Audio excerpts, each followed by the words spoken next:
Here we go again. Much like we did with the Lost Episode Creepypasta and Gaming Creepypasta collections, today we're going to read through a bunch of disturbing Reddit stories gathered from various subreddits for you to listen to while you do dishes or homework, second monitor while gaming, or while you sleep if you're feeling brave. So let's not waste too much more time as we dive into the disturbing stories from Reddit. I should have never opened the box in the attic. It still haunts me to this day. The first time I set foot in the old house, I felt an inexplicable shiver, like an unseen gaze was fixed on me. My parents said it was just the chill of an empty house, but something else felt off.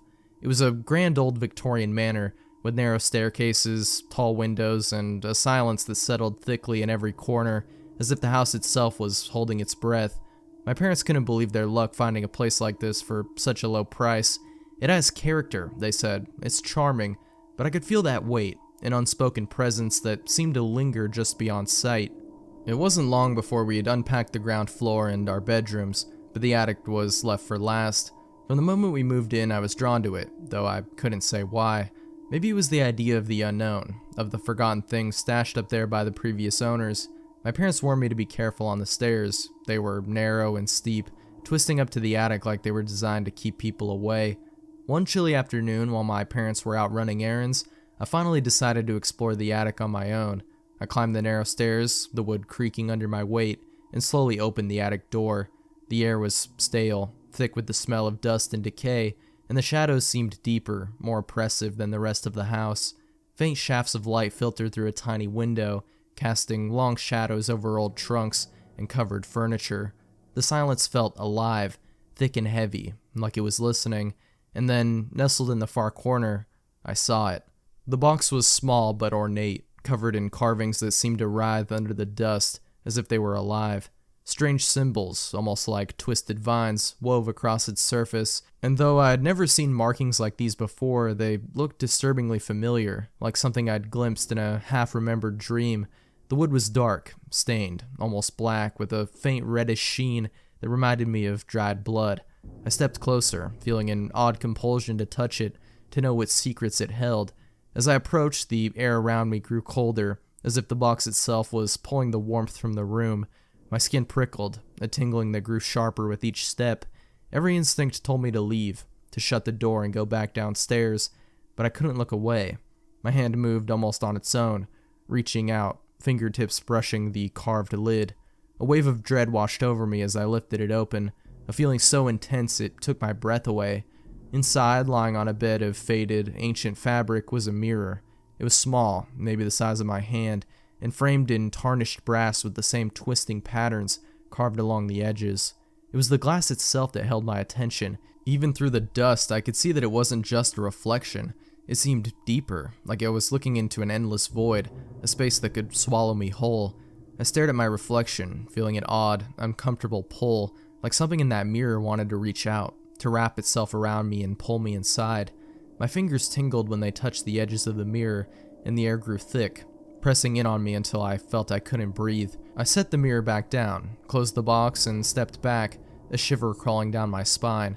The attic was colder now, silent except for a faint creak, like something shifting in the darkness. I backed away, my heart racing, and stumbled down the stairs, forcing myself to put as much distance as I could between me and that box. I told myself it was just an old relic, something left behind by the previous owners, but I couldn't shake the feeling that I'd woken something up, something that had been waiting. That night, as I lay in bed, I heard it, the faintest scratching sound, almost too quiet to be real. I held my breath, straining to hear, and after a moment, it stopped. I convinced myself it was nothing, but when I drifted off to sleep, I was haunted by dreams of shadows crawling along the walls, of cold hands reaching out to touch me, to drag me back to the attic. I woke up with a start, feeling eyes on me, but my room was empty, the shadows still. Just as I was drifting back to sleep, I caught a glimpse of something in the corner of my room. There, half buried in the shadows, was the box from the attic. My blood went cold. I knew I hadn't brought it down. Heart pounding, I reached out, fingers trembling, and pulled it toward me. The mirror was there again, its surface dark and bottomless. As I picked it up, I saw my face reflected in the glass, my own features twisted, stretched, as if something was looking back at me from beneath my own skin. And then, behind me in the mirror, I saw a figure, a tall, dark shape, its face obscured but its eyes bright, piercing. I spun around, but my room was empty. When I looked back at the mirror, the figure was gone, but I could still feel it, watching me. The following days were a blur of shadows and whispers. Every night the scratching grew louder, and the figure became clearer in the mirror. It no longer hid in the shadows, it stood right behind me, close enough that I could feel the cold radiating from its body. I couldn't escape it. It was there when I closed my eyes, when I looked into any reflective surface, waiting for me to turn my back. One night when the scratching was so loud I could barely think, I went back up to the attic, carrying the mirror with me, determined to put it back where I found it.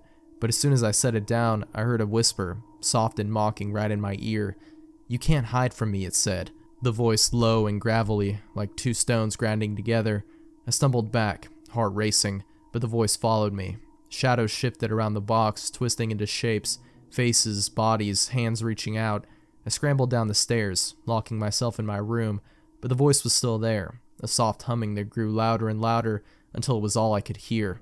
From that moment on, the entity was with me, an unshakable presence haunting my every step. I'd seen it in reflections, lurking at the edge of my vision, always watching. I began to lose sleep, the whispers and scratching invading my dreams until I was afraid to close my eyes. My parents still didn't believe me, and I was too scared to press the issue. They didn't hear it, they didn't see it, but I did, and I knew deep down that it wasn't going to stop.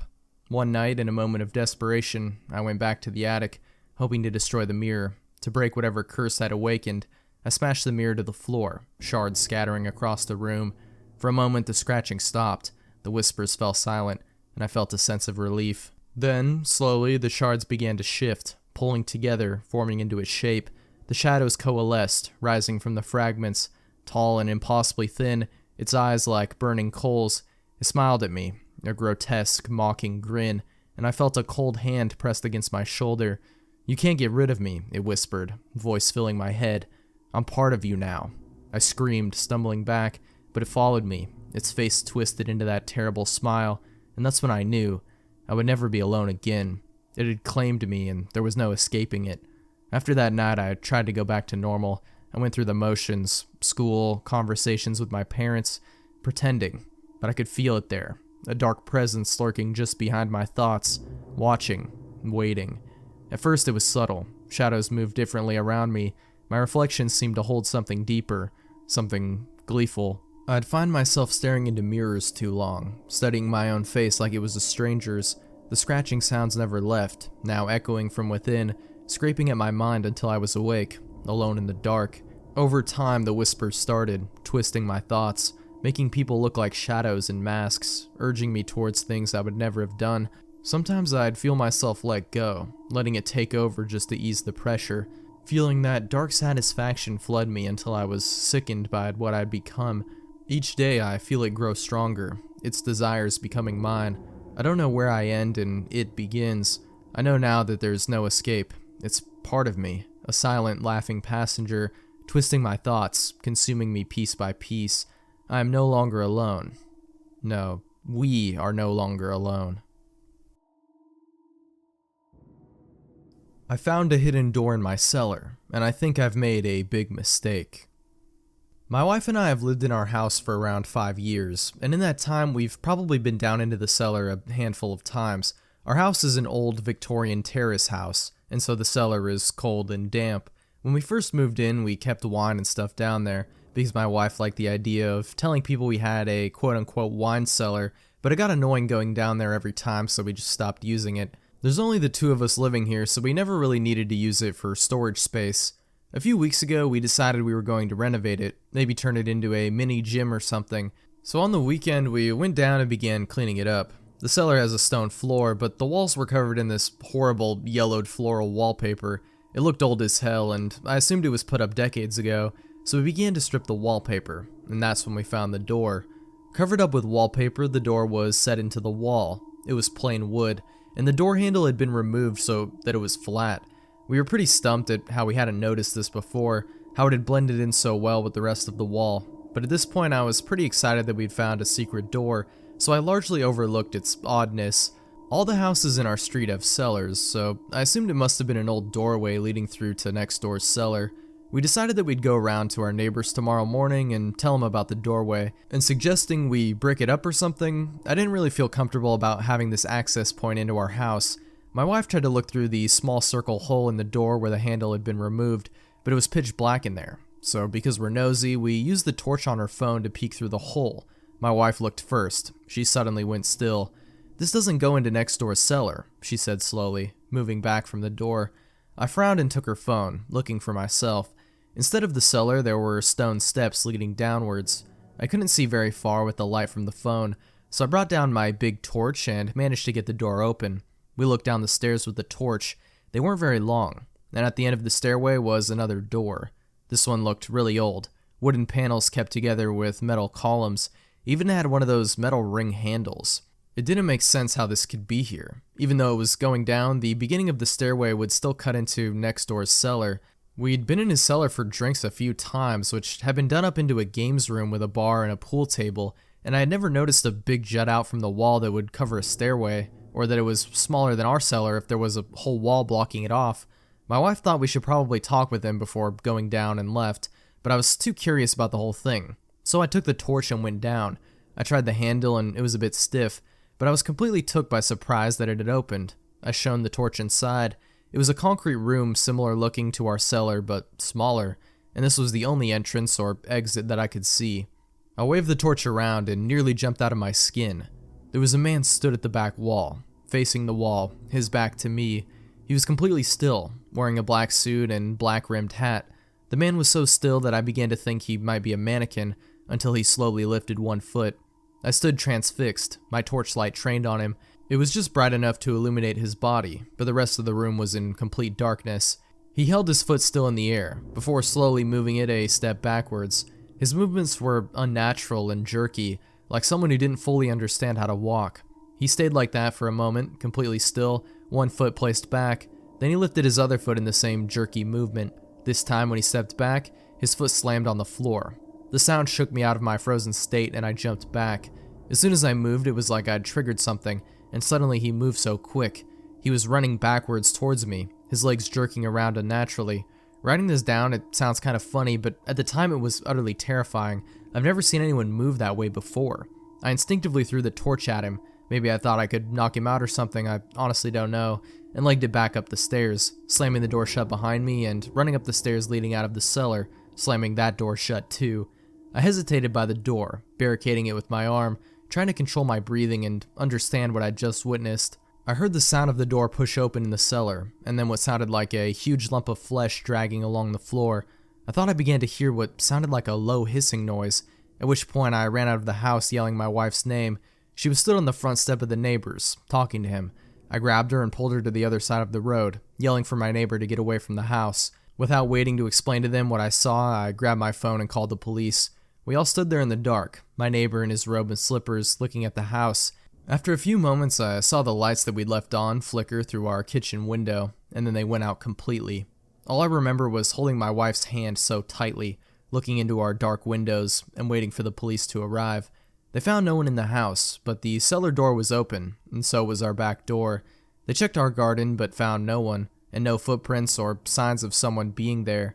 They brought a team over to check out the hidden room we found. My neighbor claimed no knowledge of the room, and that he couldn't understand how the stairs in the room could possibly exist, could fit in between our two cellars. The police couldn't explain it any more than we could. I didn't ever want to go back in there, so they showed us photos of the walls inside that room. The concrete was carved with symbols, and they found what looked like centuries-old dried blood. They had symbols sent over to our local university's history department, but no one knew what they meant. They sealed off the room and were never going down into the cellar again. I think we made a huge mistake that day in opening that door, in going into that room. I think we set something free that day, something that someone had locked up for a reason, and I don't think it's good. My wife has been peeking at me from around corners and behind furniture. It's gone from weird to terrifying. My wife, Lynn, and I have been together for 6 years and married for 11 months. Our entire history together has been very normal, and never once have I noticed any weird behaviors or red flags. I can't stress enough how out of character the whole thing is for her. Lynn is very kind, intelligent, and thoughtful. She's always been the no-nonsense type of person. Being childish or trying to scare me is not something she'd normally do. She doesn't even like watching horror movies. When we first started dating, she agreed to watch The Shining with me because she knew how much I loved horror. She was so scared that she didn't even make it through half of the movie before we had to turn it off. She isn't into anything creepy and has never been into pranks. It's just not her cup of tea, and that's fine. But that's what's so strange about this. It's just so unlike her. I should also add that she never had any mental health issues as far as I'm aware. It doesn't run in her family. I know some people are able to hide their mental health problems, but in the 6 years we've been together, I'd think I'd have seen some sort of sign. 2 months ago, I was in the kitchen making myself some coffee before work. I was running a bit late that morning, and I knew I wouldn't be able to make it to Dunkin' Donuts for my usual morning fix.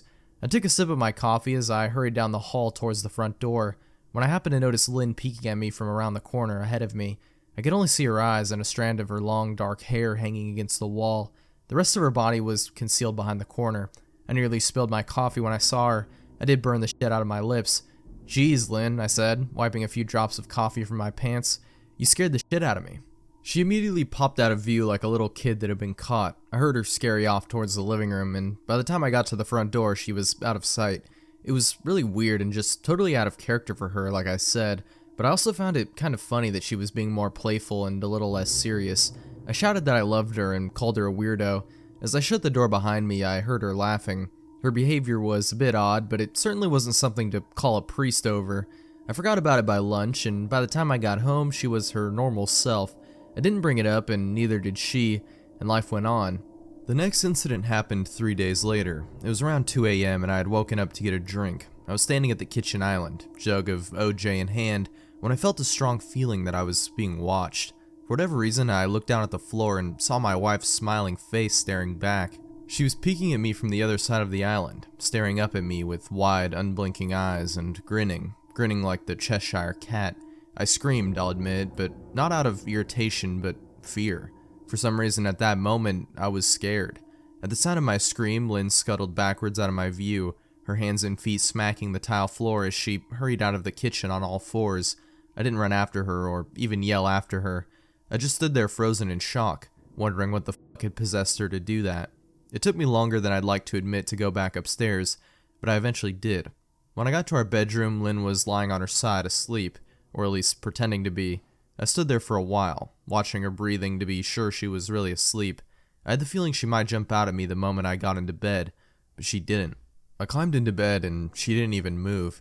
Her breathing was soft and deep, and I was starting to wonder if I'd dreamt the whole thing. The next morning, I waited for her to come down for coffee, and after handing her a mug and kissing her cheek, I decided to ask her about it. "What was that about last night?" I asked, keeping my tone light so I didn't offend her or embarrass her. She frowned over her cup of coffee, shaking her head like she had no clue what I was referring to. "You were peeking at me again. From over there," I said, pointing to the spot on the floor by the kitchen island. She followed my gaze, and when she looked back at me, she burst out laughing. She laughed so hard that I couldn't help but join her. "You creep me the fuck out sometimes, you know that?" I said. She giggled and set her cup on the counter and wrapped her arms around my neck. "You creep me out all the time, so I guess we're even," she teased. We said our goodbyes and left for work. As I drove, I kept thinking about how creepy it had been seeing her grinning at me from behind the island like that. The sounds her hands made on the floor as she crawled away. I told myself she was just trying to be silly, just trying to join me in my love of all things horror. It's not like I was afraid of her, but it still didn't sit right with me. I started seeing her peeking at me more and more. Sometimes she'd be peeking out from behind the couch or living room curtains. Once she even managed to get inside her grandmother's old trunk that sits at the foot of our bed. I might not have even known she was there at all had the trunk's old hinges not given her away. She'd had the lid popped up just enough so that only half of her face peeked through. She'd been grinning like an excited toddler. It was unnerving. I didn't even know what to say to her. All I could do was stare. When I finally found my voice, I asked her why on earth she was doing this. She didn't answer, but she had slowly closed the lid, shutting herself inside the trunk. I just walked away, feeling disturbed. I didn't understand why she was doing it, but it clearly made her happy. I just hoped she would tire of the game quickly. Lynn didn't peek at me for the next 2 weeks. I started to think she was done with her weird prank, and I was relieved. We were watching a show on Netflix one night, and I jokingly said that I hadn't seen her peeking at me lately, and that she had given up on her spy game. She looked up at me with a small smile and said, "Maybe I've just gotten better at it." I didn't say anything, but I wondered whether or not she was joking. For the next few days, I couldn't stop thinking about what she'd said. Was she still peeking at me when I wasn't looking and I just hadn't noticed? And if so, what the hell was she getting out of this? I started to feel paranoid, constantly checking whether she was watching from around the corner or behind a door. I was jumpy whenever I was home and she wasn't in full view of me. I felt stupid and a little crazy. But after a few weeks without another incident, I began to relax. I started checking behind furniture and walls and told myself it was just a bad memory. Then a few days ago, things got so much worse. Lynn left to go to a friend's, and I lounged on the couch and played a couple of games on my laptop. Around 9 p.m., I hopped in the shower, and as I was washing the soap from my hair, I felt that awful feeling that I was being watched. I slowly opened my eyes and almost had a f***ing heart attack. Lynn was peeking from behind the shower curtain, her entire head stretched into the shower, leaving just her body outside. Her long dark hair hung against the curtain, the ends dripping with water. Her mouth hung open in a terrible grin, eyes wide and red, as if she hadn't blinked in a while. I screamed and jumped back against the wall. She didn't move, nor did her smile waver. Her makeup ran down her cheeks in 2 black streaks. She looked giddy and completely deranged. I was f***ing terrified. We stood like that for a few moments, neither of us saying a word. Finally, after what felt like forever, she slowly pulled her head back out of the shower, and I watched her blurry figure through the curtain as she moved backwards toward the bathroom door. A second later, the bathroom door slammed shut, hard enough to rattle the mirror. I screamed again and jumped out of the shower to lock the door. I stayed inside the bathroom for over an hour. Maybe I overreacted to some of you, but joke or not, I wasn't going to put up with this crazy shit anymore. That's what I kept telling myself as I paced in my bathroom, stopping to listen at the door every few minutes. Suddenly I heard a muffled sound, and I pressed my ear against the bathroom door, straining to listen. I couldn't hear anything, but I envisioned Lynn standing on the other side of the door, giggling at her joke. I felt a surge of anger. I was beyond pissed at being made to feel scared in my own house, and made to hide in the bathroom for an hour. All for what? Some joke? If it was a joke, it was an awful one. What the fuck, Lynn? I snapped. This shit is getting really fucking annoying. I waited for her to apologize or to call me a jerk, but instead I heard a faint moan. So quiet I wondered if I heard it at all, and then complete silence. Lynn? I called out, not being able to even hide the shakiness in my voice. I got no response, just my own heavy breathing. I swear to God, just f***ing stop it, I yelled, pounding my fist on the door. I waited for her to cuss me out, something I would expect from me talking to her like that. I never screamed at her before, but there was nothing, just the occasional drip from the shower head. I won't deny that I was scared, too afraid to open the damn door and face my own wife.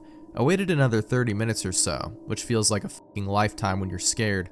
Finally, I decided I wasn't going to spend the night hiding in my bathroom, so I got down on my knees and peered under the door. I almost expected to see her face peeking back at me, but thankfully I didn't.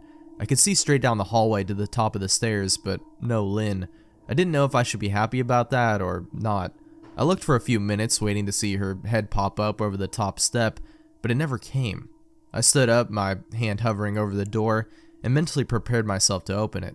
I slowly turned the lock with shaky fingers and was about to yank it open when I heard a sound that still makes me feel nauseous when I think about it. A moan, louder than before, but this time I was able to tell just where it was coming from. I turned my head to the closet door as if in slow motion, and locked eyes with my wife, who was peeking out at me from the slight gap. Her eyes were still wide as ever, and her mouth was hanging open in the most grotesque, gaping smile I'd ever seen. I didn't even scream. I was too scared for that even. Her hands were clasped to her chest, body trembling with sheer delight, as if she could barely contain her excitement. A short, raspy moan bubbled up from her throat, deep and raw, sending a shiver through my entire body. Somehow I found the ability to pull the bathroom door open and ran as fast as I could all the way down the steps, snagging my key and phone from the table in the living room before running outside to my car. I could hear her shrill laughter behind me, but I didn't hear her getting any closer. I didn't bother shutting the front door. I drove away from the house faster than I legally should have, shivering the entire time, either from fear or the cold, maybe a little of both. I hadn't grabbed a coat or even a pair of shoes. I was still in my boxers and my hair was still damp. I drove straight to my brother Chris's house, about 40 minutes away, ignoring every and any call and text I got. I didn't check my phone until I was safely parked in my brother's driveway. Lynn had called 4 times and sent a flurry of texts, all wondering where I'd gone and why I left like that. I threw my phone at the dash in a rage, furious at her nonchalant attitude.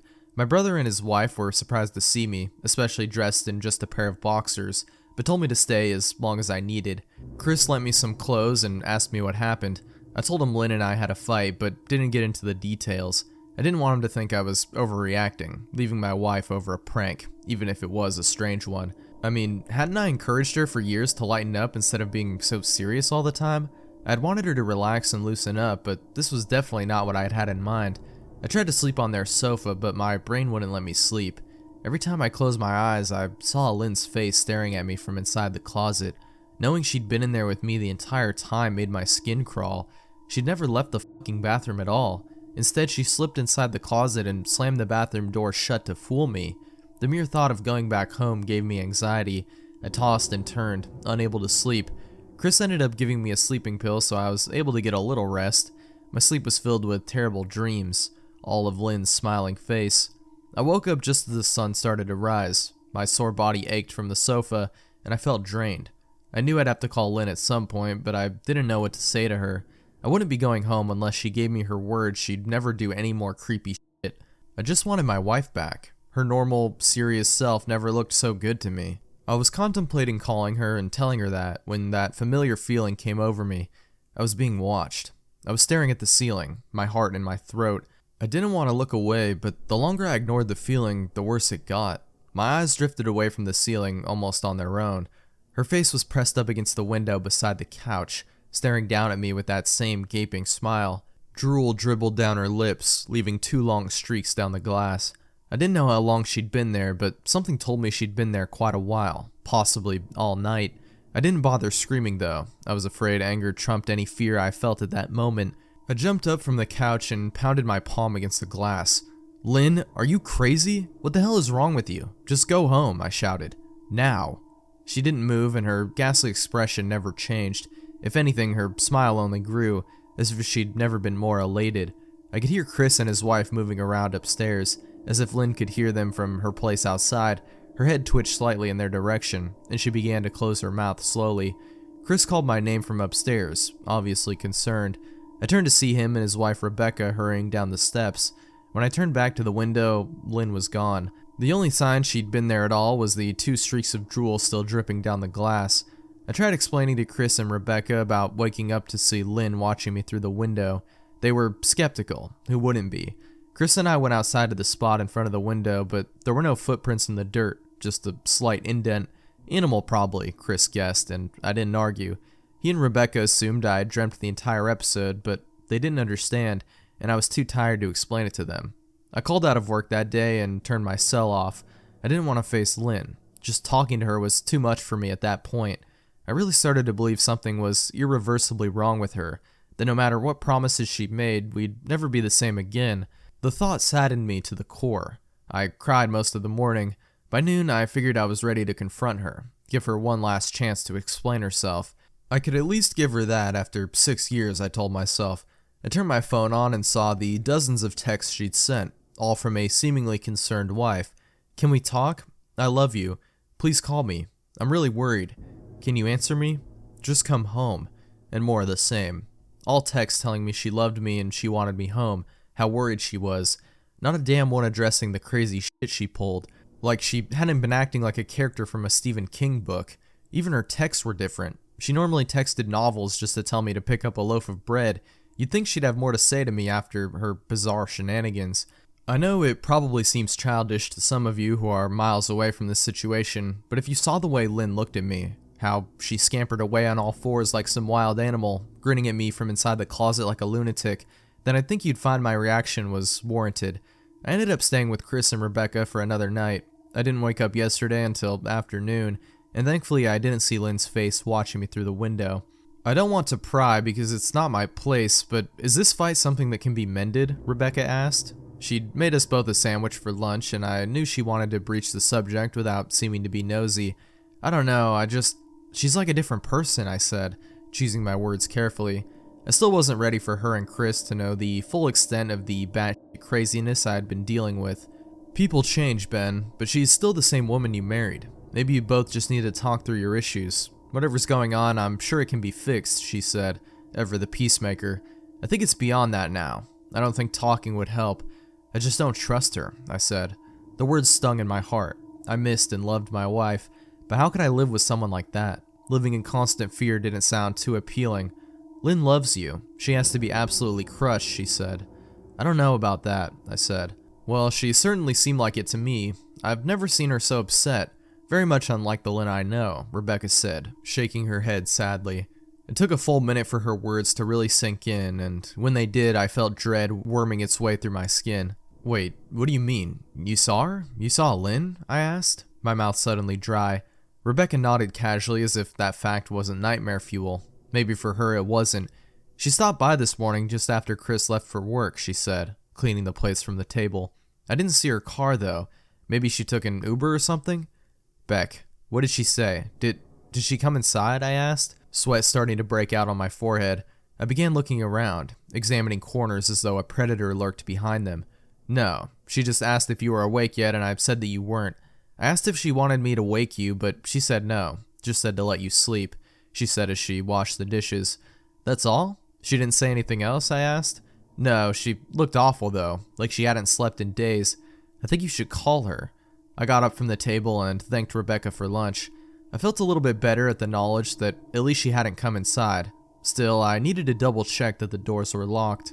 I sat for a while trying to figure out what to do next. I didn't want to go home, but I felt that I owed it to Lynn to help her if I could.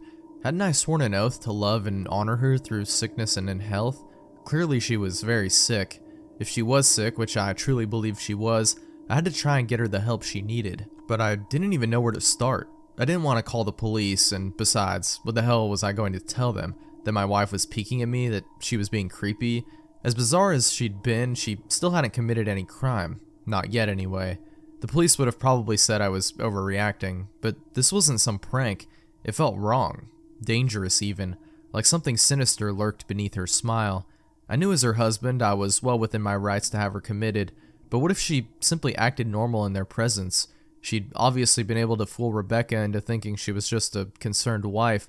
As long as the doctors didn't find her a danger to herself or others, they'd have no choice but to release her after 72 hours. I felt lost and overwhelmed, so I did what any husband in my position would do. I called her mother. I didn't want to, believe me. Her mother, Mary Ann, and I were never on the best of terms.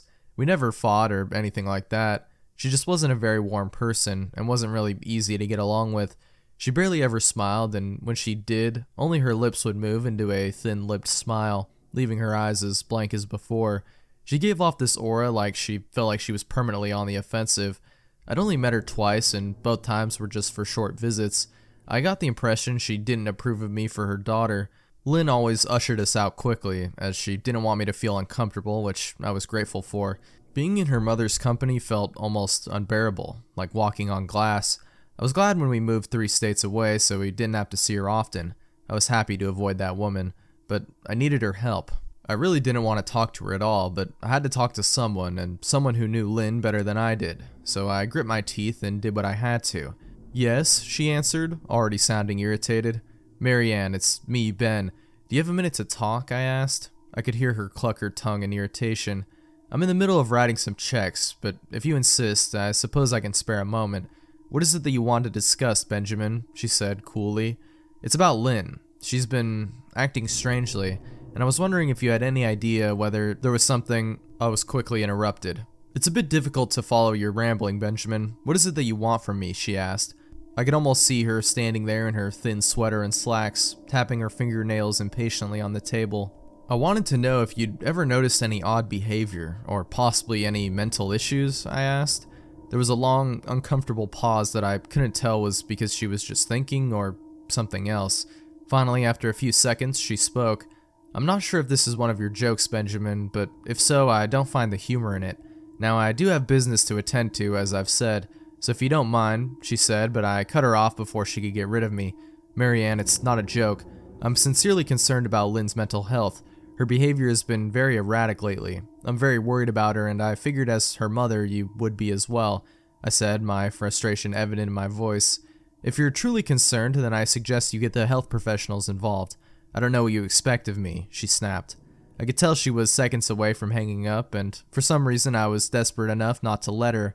I had the feeling that she knew a lot more than she was letting on. Please, if not me, do it for Lynn, I tried. I heard a faint, shaky intake of breath. as if she was trying to hold her steely persona together but failing. "Marianne? What's wrong?" I started. "Benjamin, I don't know what to tell you. My only advice would be to seek professional help. Do not call here again. Goodbye." I tried to call out to her, but she'd hung up. I tried to wrap my head around the call and her refusal to help me. Even if she didn't like me, why wouldn't she want to help her own daughter? I couldn't understand that. I tried to replay the conversation, desperate to find something I missed. After a while, I almost gave up, until I remembered her last words to me. Seek professional help. She said those words with a bit of urgency. I could have just been grasping at straws, but no. I was sure her voice had changed ever so slightly when she said that, as if they were very important. What had she meant? I assumed she was referring to medical professionals, but maybe she was referring to someone else? Someone that she didn't, for some reason, feel comfortable saying directly? Or maybe I was just desperate. I waited for Chris to get home, and after a long and exhausting conversation with him and Rebecca, I convinced them that Lynn truly needed psychiatric help. I didn't tell them everything. I wasn't prepared to go into it yet, but I told them about our last encounter, how she'd hidden in the bathroom, peeking at me from the closet. They were obviously shocked, but thankfully they believed me. They too just wanted to help her. Still, they didn't think it was all that serious. Weird, maybe, but not dangerous. They just kept saying that Lynn had to be playing some kind of weird joke. Maybe for YouTube, Rebecca offered, if only half-heartedly. Chris didn't think we should involve the police just yet. He offered instead to go with me, and I readily accepted. He reasoned that calmly talking to her, trying to coax her into going willingly was the best recourse. I agreed to do it this way. At least I wouldn't be going into that house alone. We drove over this morning, just after breakfast. There was no way I was going at night. When we pulled into the driveway, my stomach began doing somersaults. Her car wasn't there, but I still didn't let my guard down. The front door was ajar, and for a split second I thought we'd see her eyes staring through the gap. I was shaking and starting to sweat. Chris, however, was fine. He waited for me to open the door, his hands in his pockets like he was going on a fucking stroll through the park. I envied his ignorance. I pushed the door open and was immediately hit with the stench of rot. Chris smelled it too, and he walked in the house behind me with his nose scrunched up. "What do you guys use to clean the floors around here?" "Shit," Chris mumbled. "Shut up," I said, my eyes darting around for any signs of Lynn. The house was deadly quiet and dark despite being 10 in the morning. All the curtains were closed up tight, refusing to allow any sunlight inside. If I hadn't left it just 2 days prior, I'd have thought the house to be abandoned. We moved through each room, carefully checking any place that she might hide, occasionally calling her name. "Why the fuck are you looking under the couch?" Chris asked eventually. "Aren't you looking for your wife?" He was looking at me like I was a moron. "Let's go upstairs," I whispered. He shook his head, but followed me up the stairs to check the bathroom and spare bedroom. On the way up, my shoes crunched over pieces of glass that looked to be littered over a few of the steps. I noticed that one of Lynn and Mai's wedding portraits that hung up on the wall along the staircase had been smashed. The frame hung crookedly, all the glass removed. I stared at the picture, a lump forming in my throat. We had taken the photo just after leaving the church, after saying our vows. She looked so beautiful in her white gown. I looked at Lynn's beautiful face. I never dreamed her face would ever be a source of terror for me. We climbed the rest of the steps and checked the spare bedroom, but it looked completely untouched. I was hesitant to go into the bathroom, my fear from that night coming back to me all at once. Chris noticed and offered to go in by himself, but I couldn't let him do that. So we walked in together, checking the closet and the shower. The bathroom looked as if it hadn't been touched since the night I left. "I don't think she's here, Ben. Why don't you pack some clothes and we'll try coming back tomorrow or something," Chris said. I nodded and went into our bedroom and shoved some clothes into a duffel bag. When I checked inside our closet, I came across the source of the smell and gagged. Chris took one look and lost all color in his face. He had to go stand by the stairs to get away from the sight and smell. I gazed down in shock at what lay inside my bedroom closet. Soaking into the rug were at least a dozen eyeballs, all carefully laid out in pairs. Some were as large as a quarter, while others were as tiny as a marble. I stared down at the eyes she'd collected from small animals, and I wondered how she'd gotten them, and shuddered at the thought. Man, I thought I had it bad with Becca's shoe addiction, but fuck me. Your wife's in here collecting eyeballs, Chris said, gagging. "Ben, I think we should go," he called from the hall. "I'm getting nauseous." "Alright." I grabbed my duffel and shut the closet door on my new nightmare. I stepped out into the hall and took a deep breath of air. I could taste the rot on my tongue, and I couldn't help but gag. "Who the fuck lines up eyeballs in their closet like that?" Chris mumbled. "I tried to tell you she needed help," I said. "She doesn't need help, Ben. She needs a fucking exorcist," he said. You coming or what? I can't stand the smell anymore." His words died in his throat, and his eyes grew wide with fear. I didn't ask him why. I could feel it. Someone was watching me, and I didn't think it was the eyes in the closet. I turned around, my eyes slowly scanning the bedroom. "Christ," I whispered, as I finally saw what we'd missed. Under the bed, curled on her side, watching us with the excitement of a kid on Christmas morning, was my wife. She held her hands together just under her chin, and they were shaking eagerly. Now that she knew she'd been found, I could hear the quiet noises she was making, a sort of hiccuping sound in her throat, as if the excitement was just too much for her. It was unnerving to say the least. Wide eyes and that same huge smile. Everything in me told me to run, but I forced it away. This was my wife. No matter how twisted, she was still the woman I married. I had to help her. "Lynn," I said softly. She didn't respond, but her head bobbed back and forth in 2 quick little movements as if she was nodding. "Baby, I just want to help, okay? Can you let me do that?" I asked. I had taken a single step forward, approaching her like some kind of dangerous animal. "I love you, Lynn," I said softly, taking another step closer. She let a tiny moan escape her wide-open mouth, and I had to resist the urge to run. Her shoulders were starting to quiver, and her eyes grew as large as saucers. I crouched down so I could see her better, and immediately saw the blood. Her hands were covered in it. They trembled more the closer I got, as if she was barely able to contain herself. "Lynn, are you hurt? You're bleeding," I said. She bobbed her head again, her bloody fingers moving up and down as if playing an invisible piano. They occasionally grazed her chin, leaving smears of blood on her skin. I wanted to recoil in disgust. The smell that was coming off of her was revolting. I could feel the vomit trying to climb up my throat. Her lips were dry and stretched thin, blood seeping between the cracks. I knew she wouldn't come out on her own, but I didn't want to leave her in the state she was in. I scooted closer and reached out to her. The excited hiccuping sounds got louder and her hands shook, fingers flexing. It was then I could see the blood oozing from in between her fingers. "Oh my God, Lynn, you're bleeding," I said. Instinctively, I reached out to take her hand, but before I could even touch her, my hand sprang out towards me. A sharp pain shot through my arm, and I fell back on my ass. My arm burned, and I could see the blood dripping down onto the carpet. I looked back at her in shock and saw her grinning madly, her fingers clutching a large shard of glass.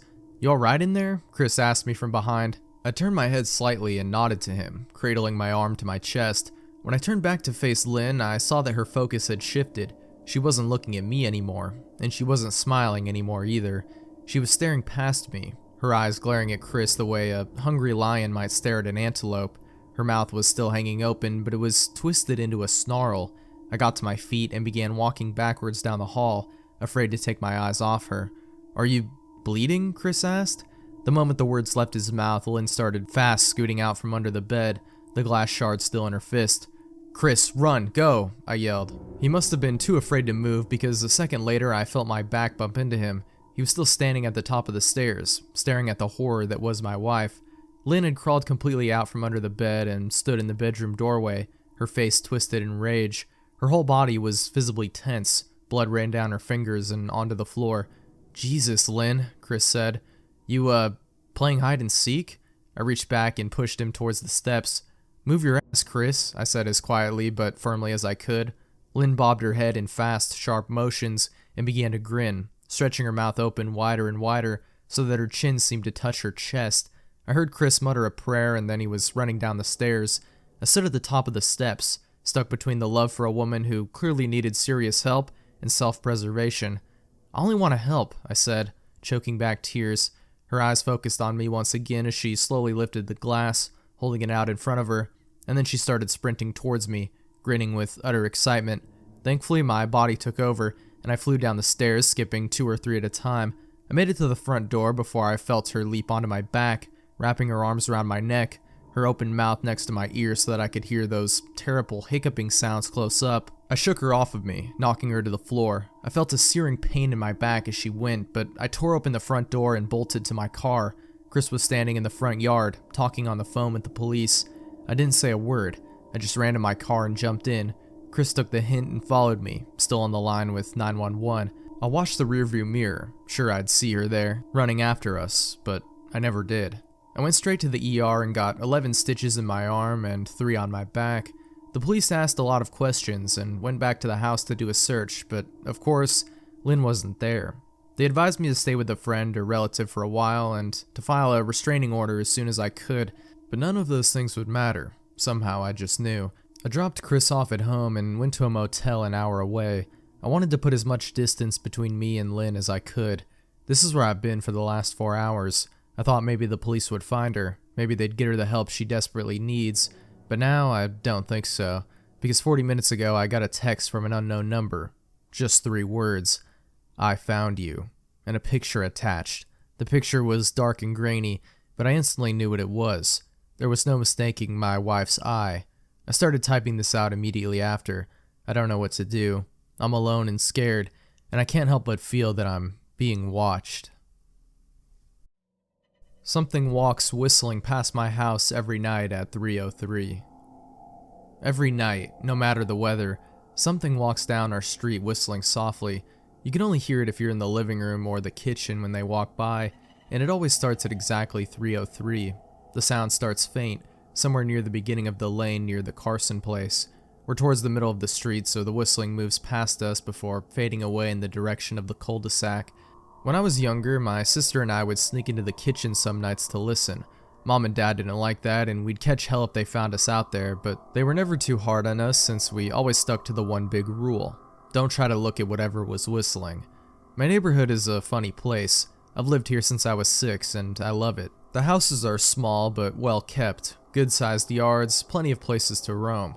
There are a lot of other kids here my age. I turned 13 back in October. We grew up together and would always play foursquare in the cul-de-sac or roam around from back porch to back porch in the summer. This was a good place to grow up. I'm old enough to see it. And there's only the 2 strange things here, the night whistling and the good luck.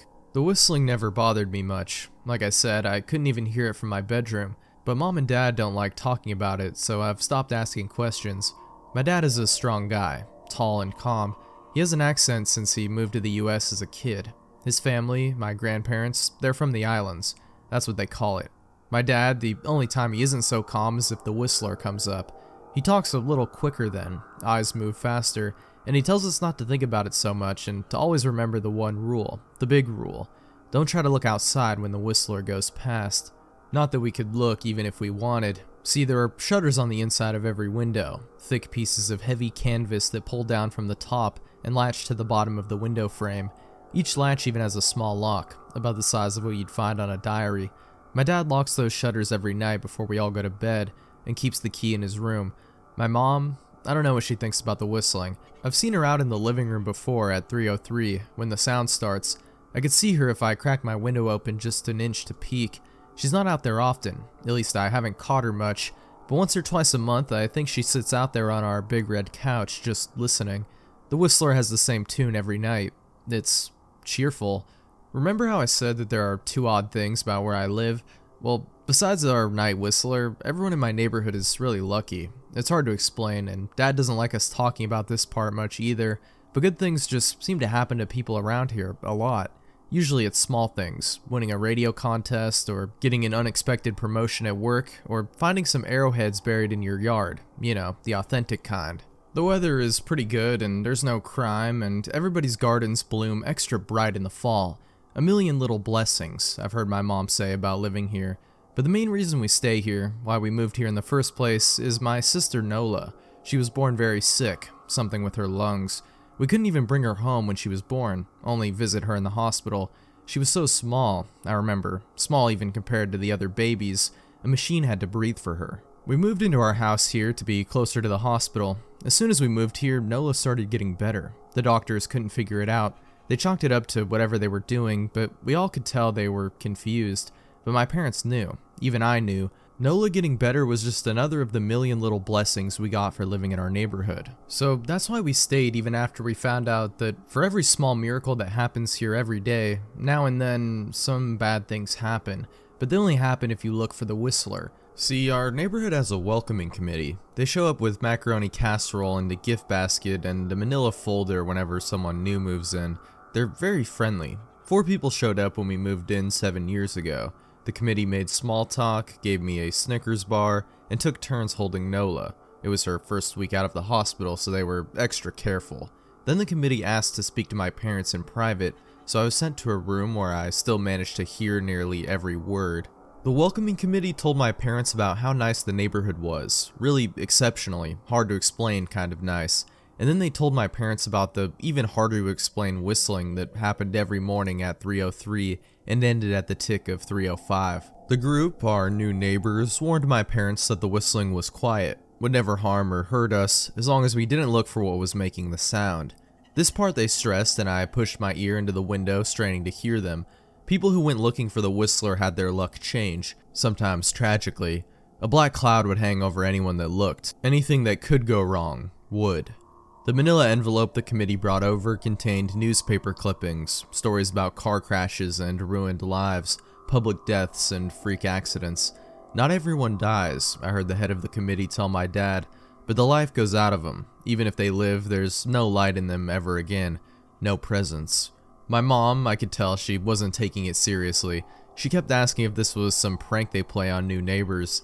At one point, my mom got angry, accused the committee of trying to scare us out of our new home, asked them if they were racist on account of my dad being from the islands. My dad calmed her down, told her he could tell our new neighbors were sincere and they were just trying to help us. He explained that he grew up hearing these kinds of stories from his mom and that he knew there were strange things that walked among us. Some of these strange things were good and some were bad, but most were just different. After the committee left, Dad went out to the hardware store, bought the canvas blinds, the latches, and the locks, and installed them on every window in the house after dinner. That first night in our new house, I crept out of my room at 3 a.m., only to find my dad awake, sitting on the living room couch, holding my baby sister. My dad held up his finger in a shush motion, but patted the couch next to him. I sat and we waited. At exactly 3:03, we heard the whistling. It came and it went, just like our neighbors said. The whistling returns each night, and we never look, and we enjoy our million little blessings every day. Nola breathes on her own, and she's grown into a strong, clever girl. My dad even joined the welcoming committee. We don't get new neighbors often, why would anyone want to leave? But when a new family moves in, my dad and the committee bring them macaroni casserole, a gift basket, and the manila folder. I can always tell by the look on my dad's face when he comes back if the family took the committee seriously or if we'd be getting new neighbors again very soon. Not long ago, a family moved in directly next to us. The previous owner, Miss Maddie, passed away at age 105. She'd lived a good, long life. Our new neighbors seemed like they'd fit in just fine. They believed the welcoming committee, took my dad's advice about locking the shutters since they had a young child of their own. Whatever newspaper clippings were in that manila folder, whatever evidence, my dad never let us see. But I imagine it must have been awfully convincing since our neighbors got along with no issues for the first month. One night when our new neighbors had to leave town, they sent their son, Holden, to stay with us. He was 12, a year under me in school. I didn't know him well before that night, but as soon as his parents dropped him off after dinner, I could tell it was going to be a bad time. "Do you know who was always out there whistling every night?" Holden asked the moment the adults left the room. The three of us were sitting in the den, some Disney movie playing idly on the television. My sister and I exchanged a glance. "We don't talk about that," I said. "I think it's that weirdo that lives in the big yellow house on the corner," Holden said. "Mr. Tolles?" my sister asked. "No way, he's really nice." Holden shrugged. "Must be a psycho killer then." Nola tensed. "We don't talk about it," I repeated. "Let's go in my room and play Nintendo." We spent the next few hours playing games, eating popcorn, and then watching movies. A typical sleepover, but I could see Holden was getting antsy. After my parents had wished us a good night, locked the blinds, and gone to bed, Holden stood up from his beanbag and walked over to where Nola and I were sitting on the bed. "Have you ever tried looking?" he asked. "It's nearly time." Like most sleepovers, we'd conveniently ignored any suggestion of a bedtime. I was shocked to see he was right. It was almost 3 a.m. I sighed. "We don't... See, I can't even try to look because my dad locks the blinds every night and hides the key," he continued, ignoring me. "So does our dad," said Nola. "No," replied Holden. "No, he doesn't." "You saw him do it," I said, a little sharper than I meant to sound. Holden grinned. "Your dad locks the blinds. Yeah, but he doesn't hide the key. He keeps it right on his normal keychain." "So?" I asked, worried I already knew what he was about to say next, because I had noticed that my dad didn't bother hiding the key anymore after all of these years, because he knew we took it seriously. "So, after your dad locked up, but before your parents went to bed, I went to the bathroom, and on my way I may have peeked into their room, and I may have seen your dad's keychain on his nightstand, and I maybe went and borrowed the key to the blinds." Nola and I stared, and his grin only grew wider. "You're lying," I said. Holden shrugged. "You can check if you want. Just open your parents' door and look. You'll see his keychain right there on the nightstand." "Stay here," I told both of them. "Don't move a muscle." I hurried over to my parents' room, but hesitated at the door. If Holden wasn't lying, my dad would be angry. Beyond angry, I was scared thinking about it, but more scared of an open window with the whistler right outside. I opened the door, barely an inch, and looked in, but it was too dark to see. Taking a deep breath, I walked into the room. 2 steps into the dark, I froze. The whistling started, and I could hear it clearly from my parents' room. I never realized, but they must have heard the sound every night since we moved into the house. They never told us. I don't think I could have slept through it. I stood there, listening to the whistling come closer, unsure whether I should turn on a light or call out for my dad. Soft sounds from the living room brought me back to reality. "Nola!" I yelled, running out of my parents' room. Holden and Nola were standing near the front door next to a window. Holden wasn't lying. I could see him fumbling with the lock on one of the blinds. I heard a click. He did have the key. Holden let out a quick laugh. Nola stood next to him, hunched up, afraid but maybe curious. The whistling was right outside our house now. I think I made a sound, called out. I can't remember. Time felt frozen, clock hands nailed to the face, but I found myself moving. I'm not fast, I've never been athletic. Somehow though, I covered the space between myself and Nola in a moment. My eyes were locked on her, but I heard Holden pull the blind all the way down so it could release. I heard the snap of it start to raise, and I heard the whistling just on the other side of the window. But I had my arms around Nola, and I turned us so she was facing away from the window. At the same time, I jammed my eyes shut. The blind whipped open. The whistling stopped. I felt Nola shaking in my arms. "Don't look, okay?" I told her. "Don't turn around." We were positioned so that she was facing back towards the hallway, and I was facing the window. My eyes were still closed. I felt her nod into my shoulder. I reached out with the arm, not holding Nola, and tried to touch Holden. My hand brushed against his arm. He was shaking worse than Nola. "Holden?" I asked. Silence. I reached past him and gingerly felt for the window, eyes still sealed shut. The glass was cold against my fingertips, colder than it should have been for the time of year. I moved my hand up the window, searching for the string to the blind. The glass began to get warmer the further I reached, and there was a gentle hum feeding back into my fingertips. I tried not to think about what might be on the other side of the window. Finally, I touched the string and yanked the blinds shut. I opened my eyes. In the dim light leaking out from the kitchen, I could make out Holden, pale and small, staring at the now closed window. "Holden?" I asked again. He turned toward me and screamed. Everything became a flurry of motion. Lights sparked to life in the hall, then the living room. My parents' footsteps thudded across the hardwood floor. I didn't turn to look back at them. My eyes were glued to Holden. He was pale, had bit his lip so hard there was a thin red line of blood running down his chin, and he'd wet himself. "What happened?" my dad asked from behind me. I managed to swivel away from Holden and look back. He looked. I'd never seen my dad scared before, but I saw it that night, in that moment, an old, ugly terror stitched on his face, a parent's fear. "Just Holden?" he mouthed to me. I nodded yes. My dad let out a breath. He looked so relieved I nearly expected him to cheer, but then he turned to Holden and my dad's face changed. I wondered if he felt bad for feeling good that Holden was the only one that looked. There was a knock at the door. We all froze. Holden whimpered. "Don't answer it," my mom said. She stood at the threshold of the hall. I'd always thought she was a skeptic and just humored my dad about the windows and the whistler, but that night we were all believers. I noticed that both of my parents held baseball bats they must have taken from their bedroom. The knock came again, a little louder this time. "Please don't open the door," Holden whispered. My dad walked over to him, hugged him close. "We won't," my dad promised, still holding the bat. "Nothing is coming in here tonight." Thud, thud, thud. This time the knocking was loud enough to rattle the door. Holden screamed again, and Nola clutched her arms around my neck. My mom came over and knelt down next to us, wrapping my sister and me close. Thud, thud, thud. "Call the police," my mom whispered to my dad. The knocking instantly stopped. My dad looked over his shoulder at us. "Do you think—" He was cut off by a frantic knocking that trailed off to a polite tap, tap, tap. "Police," something said from the other side of the door. The voice from outside sounded exactly like my mom, like a parrot repeating the words back to her. "Police. Call the police. Tap, tap, tap. Police." My mom pulled us closer.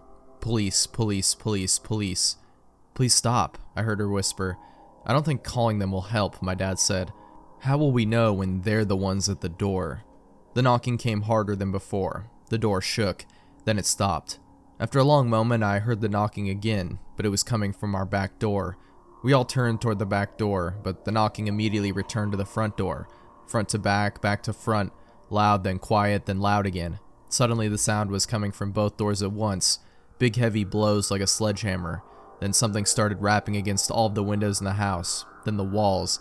It was like we were living inside a drum with a dozen people trying to play at once, or we were a turtle and something was attempting to claw us out of our shell. "Stop!" Holden yelled. The knocking died. "I won't tell," Holden said, staring at the door. "I promise I won't tell anyone what I saw, just please go away." We waited for nearly a minute, then we heard it. A soft tap tap tap coming from the window Holden had looked through earlier. Holden started to cry, sobbing like a prisoner watching gallows being built outside their cell. My dad held him, brushed his hair, but never lied to him, never told him things would be okay. The tapping at the window went on for the rest of the night. We huddled together in the living room for I don't know how long. Eventually my mom tried to take us kids into my room while dad stayed to watch the door, but the second we moved into my bedroom, the knocking came back, so loud it was impossible to ignore. I was afraid the door couldn't take it. We went back to the living room and the knocking stopped. Only the tap tap tap on the window remained. None of us slept that night.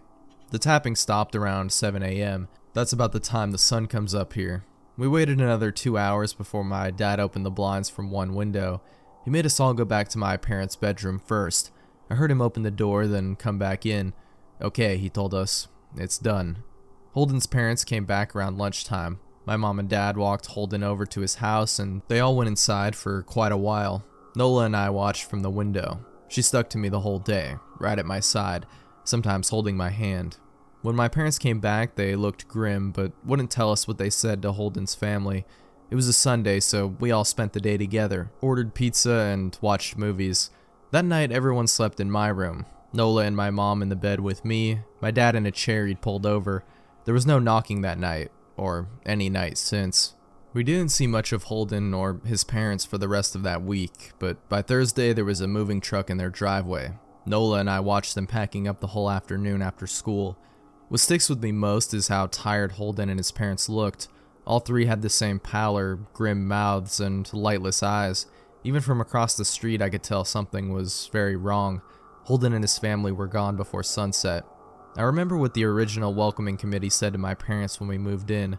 Not everyone who looks to the Whistler dies, but even those that live have the light go out of them, and the rest of their lives are full of misfortune, a million little tragedies.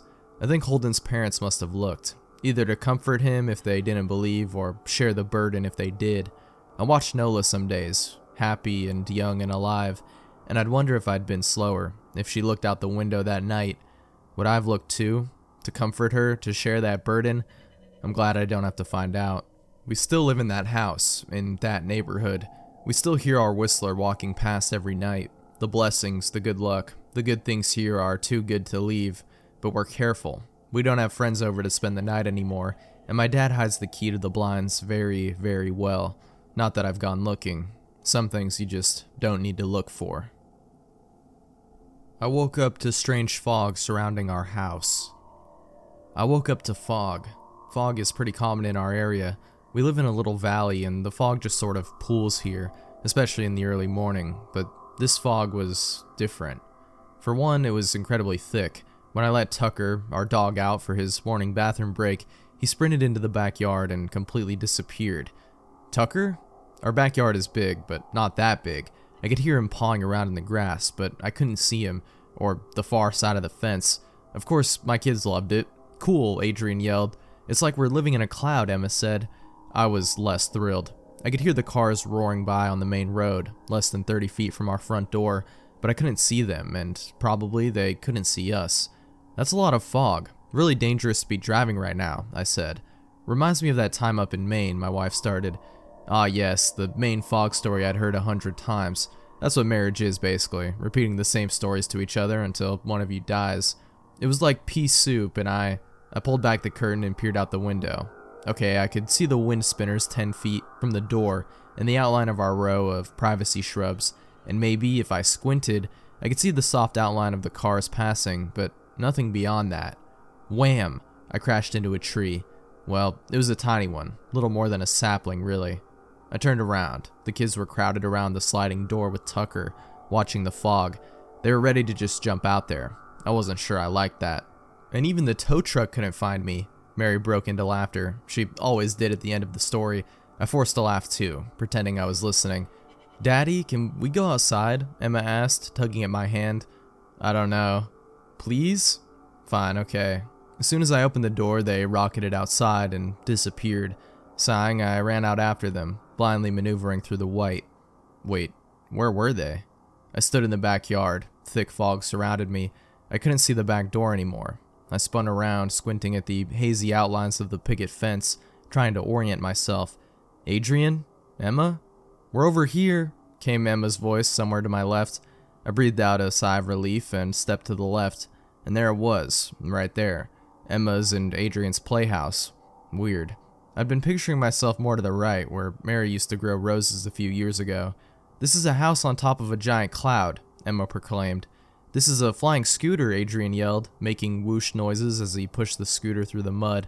I sat on the damp grass, watching them closely as they played. 2 hours later, the fog was as thick as ever. Usually in this area, the fog slowly dissipates as the sun rises, but not this time. At 9 a.m., the fog was still a thick white blanket, obscuring everything that was more than 20 feet away. And that's when I realized something. Our backyard faces a row of other backyards. The one 3 houses to the left has this pair of yappy little white dogs. Don't ask me what kind. They all look the same to me, yapping away at this or that constantly. This morning they were completely silent. I guess everyone's inside.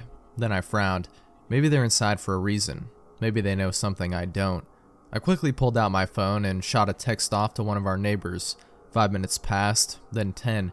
No one replied. Did a few Google searches with our town name and fog, mist, weather. Nothing about it online. I sat in the grass watching Emma and Adrian play inside, idly twirling the phone between my fingers. Mary appeared out of the fog, her silhouette slowly darkening as she stepped towards us. "You want to take your morning run? I can watch the kids." No, it's too foggy." She quirked an eyebrow at me. "I thought you committed to exercising every day." "Yeah, but these are extenuating circumstances." "Fog? I could see rain or snow, but fog? Damn it. I'd made Mary my accountability partner in getting fit. After chasing the kids for more than 10 minutes would leave me panting for air, and she was not easy on me. "Fine," I grumbled. She smiled smugly. I went inside and put on my workout clothes, then left. The fog was just as bad in the front yard as it was in the backyard. I crossed the driveway, then stopped. Usually when there's such thick fog like this, our cars would be covered in a thin coating of glistening mist, but today they looked dry as a bone. Weird. I turned down the sidewalk and continued down, away from the main road. My pounding footsteps were loud in the silence. Houses loomed through the fog like colossal monsters, slowly fading into view. Then I heard whistling, a clear melody cutting through the fog. It took me 10 more paces until I saw the source. Old Mr. Frank Cambry, out working in his yard. "Hey Jared," he called as he saw me. I slowed to a stop. "Hey, what's up with this fog, huh?" "Oh, I don't know," he shrugged, then brought the pruning shear back up to the shrub. Snip. "We've always got fog." Frank was constantly working on his lawn. It was the pride of his home. Some men like their cars, or computers, or a man cave in the basement. This guy loved his lawn. His bushes were always pruned, his grass always a vivid shade of green, even in the fall. But still, working on the lawn in extreme fog? A little weird, even for him. Then again, I was the one jogging in it. It usually lets up by now, doesn't it? It's almost 10 a.m.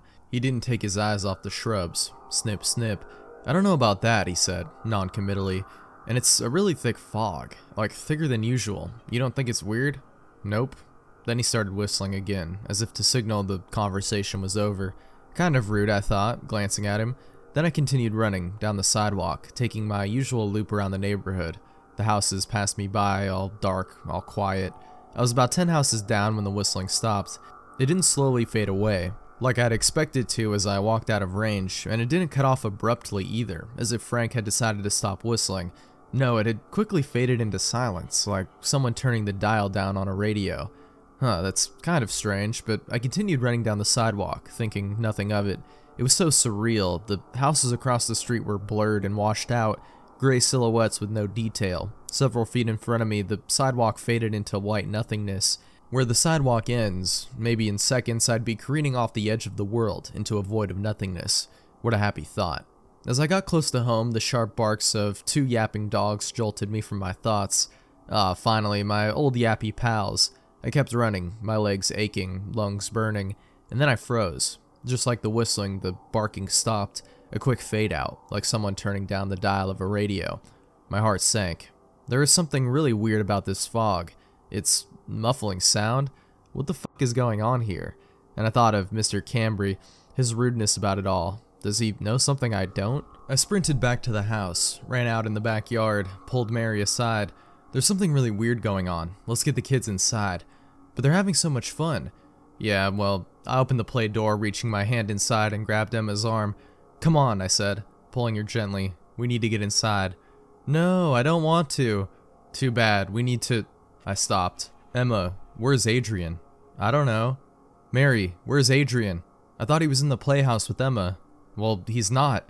He's gotta be in the backyard, Mary said plainly. That's why we have the fence. He knows how to open the gate. You know that. How could she be so calm? Adrian, Adrian, where are you? I shouted. My heart dropped as I whirled around, searching for any trace of him. A muddy trail from scooter wheels, footprints, a little silhouette, but there was nothing. Only fog. Adrian was only 4. He didn't have the sense that Emma had, the sense not to talk to strangers or walk into the road. Oh my god, the road. Cars roaring by in the thick fog that wouldn't see him until it was too late. I ran blindly through the white, up the side yard. The gray silhouette of the gate slowly faded into view. No, it was open. Adrian, I screamed. Adrian, where are you? Come back here, right now. Oh god. The fog made this impossible. He could be running into the road right now and I wouldn't know. Adrian, I screamed, running wildly. And then, just like the whistling, a sound faded into my ears. Thump, thump, thump. My heart dropped. Adrian, I screamed, running towards the sound. The silhouette slowly came into view. Adrian at the far end of our front yard, standing in the corner between the side of the house and the picket fence, slowly bashing his head into the fence. Thump, thump, thump. Adrian! He took a step, smacked his head into the wooden fence. Thump. Feet slid back into the mud. Took another step. Thump. Adrian! I grabbed him by the shoulders and pulled him away. Why are you doing that? He looked at me blankly. There was a swollen lump on his forehead, already darkening with a bruise. Adrian? He broke eye contact. I don't know, he muttered to the ground. Were you trying to hurt yourself? No, I was trying to get back at you and Emma and Mommy, his lip quivered. Then he threw his arms around me and squeezed, holding on tight. But I got lost. Got lost? In the fog? I glanced around. The fog was bad, but clearly he could see the fence a few feet in front of him. Him repeatedly smacking into it was deliberate. It's okay, Adrian. It's okay. Do you want to go inside and get some chocolate milk? He nodded. I walked him back inside, holding his hand tightly, reassuring him that everything was okay, that it was all better now, that everything was definitely not okay. The fog was still there when the sun set. The 4 of us sat around the dinner table, eating quietly, not much to say. Emma was still skulking about outside playtime being cut short, and Adrian just looked around with a listless, empty gaze. My wife attempted to fill the void with rambling conversation a few times, but it never picked up. Thump, thump, thump. That horrible sound repeated in my head, over and over again. Adrian was a wacky kid, and he didn't always look out for his safety. He was fond of doing risky things, like jumping off the sofa, spinning in the office chair, climbing on things, but I'd never seen him intentionally hurt himself. Thump, thump, thump. And the dazed look in his eyes, when I'd stopped him, it was like I'd woken him from a trance. He was trying to get back to us, and he'd gotten lost in the fog, so he decided to pound his head against the fence over and over. I shuddered and pushed my plate of pasta away. You're done? Mary asked. Yeah, I think so. Wow, nobody feels like eating tonight, huh? Can I go play with my dolls? Emma asked. I want to go too, Adrian added. 5 more bites, both of you, Mary said, pointing her fork accusingly. Then they ran off, and it was just the 2 of us, clearing dishes from the table. Everything okay? She asked, plunging Emma's frozen dish under the faucet. Yeah, just shook up from the whole Adrian thing earlier. Sure. She grabbed the sponge. That kind of behavior is common though, Jared. Some kids bite themselves or bang their heads to cope with emotions to get attention. He's only 4. He's still got a lot to figure out. Yeah, I guess. That was another thing that bothered me. Mary seemed so calm about everything. About the fog, about losing Adrian, about him banging his head. Years ago, she'd been the other way, worrying about everything. When she was pregnant with Adrian, we'd gotten news that something looked wrong on the ultrasound. In the end, everything was fine, but for the few weeks we didn't know, Mary was an absolute wreck. And now she didn't care? I grabbed Adrian's dish and hit it against the side of the trash can. Fat rigatoni pasta slid off and fell into the garbage with a goopy splat. I slid the plate onto the counter and turned around. I froze. Emma's frozen dish was lying shattered on the floor. Elsa's face split right in two, and next to it lying on the kitchen floor was Mary. One arm splayed out, the other tucked across her chest, dark liquid seeping into her pink dress, dripping down from her face, her eyes wide, blank, unseeing. Mary, oh my god, Mary? I dropped to my knees, reached for her shoulder. Mary, what happened? What? Jared? I whipped around. Mary was standing behind me, holding the frozen dish. Are you okay? She asked, extending a hand to help me up off the floor. I looked down. There was nothing in front of me. My hand was touching empty tile. I'm fine, I stuttered. I grabbed the next plate off the stack and plunged it under the sink, my hands trembling. What the fuck just happened? Did I just hallucinate my wife being dead? I glanced out the window. The fog blanketed the entire backyard, thick and heavy. I could barely see 5 feet into the backyard. I shuddered, and then something clicked. Mary, do you think the fog isn't really fog? She looked up at me. What do you mean? Could it be some sort of smoke or spillover from the power plant or some sort of gas? My voice was hurried now, frantic. Something that messes with our minds, a drug? She gave me a weird look. No, I think it's fog. She reached over and shut the sink off, then slid her plate into the drying rack. But, Adrian's acting so odd, and I hesitated, then decided not to mention what I'd just seen. Well, I'm not feeling so great either. It's just fog. You're worrying about nothing. She smiled at me, then walked out of the room. I stared out the window. The fog hung in the air, thick as ever. I sat in the rocking chair. Emma was on the floor drawing pictures with Adrian. Mary's head rested on my shoulder as she read some thriller. But I couldn't stop thinking about what I'd seen. There's a reason why I didn't tell her about it. A good one. A few years ago, I don't even remember exactly when it was now, Mary and I weren't in a good place. I'd lost my job, been unemployed for several months, and was turning to alcohol. Some nights I'd just drink myself silly in the study all night. Usually nothing came of it. The worst I'd do is piss myself and fall asleep. Embarrassing, sure, but nothing more. But there was that one night. The kids were at her parents' for the weekend. I decided to stay home drinking instead of going with her to a friend's dinner party. She came home late, like 1 a.m., later than just a dinner party should go. She'd lost the cardigan too, revealing her strapless dress. By that time I was the worst sort of drunk. Drunk enough to let my temper get the better of me, but not drunk enough to be sloppy and incoherent. I accused her. You were with Brandon, weren't you? Jared, you're being ridiculous. We'll talk in the morning. Don't lie to me. I'm not. You're drunk and acting out. Leave me alone. She walked towards the kitchen. I followed her and got a whiff of what I thought was cologne in my altered state. For God's sake, I can smell him on you. Jared, stop it. And then I said them. Those 4 little words that shattered our marriage in an instant. I'll fucking kill you. My lowest moment. Drunk, depressed, and threatening the person I love the most. I would give anything to go back in time and take it back, believe me, and every moment of my life since has been me working to correct it, but it still bothers her. Sometimes when we have a bad fight, she brings it up and starts to cry. Sometimes when I move quickly or unexpectedly towards her, she flinches a little. A lot of marriages have a stain like that, an awful moment, a betrayal, a break of trust, and no matter how hard you try to wash it away, the stain is always there. So no, I wasn't going to tell her I'd hallucinated her being dead. I rocked slowly in the chair. It squeaked under my weight. Emma giggled, and Adrian colored furiously, his crayon scratching against the page. Mary linked her arm with mine, smiling up at me. The fog, it had to be some sort of chemical, messing with our minds, making us hurt ourselves, like Adrian, making us hallucinate. Because I've been a drunk, I've had mental health issues, and I've been a total fucking mess, but I've never hallucinated anything in my life. I glanced out the window. The fog hung thick and heavy in the air, obscuring everything more than a few feet past our windows. We were like an island, Just the four of us here in a house, disconnected from everyone and everything, among a sea of roiling fog. Alone. I sat on Emma's bed. Adrian had fallen asleep already, but Emma needed her quota of bedtime stories before she would even think about sleep. "Can we read the Frozen one, Daddy?" she asked. "You always ask for that one." "It's my favorite." Then she lowered her voice to a whisper. "Daddy, is Adrian okay?"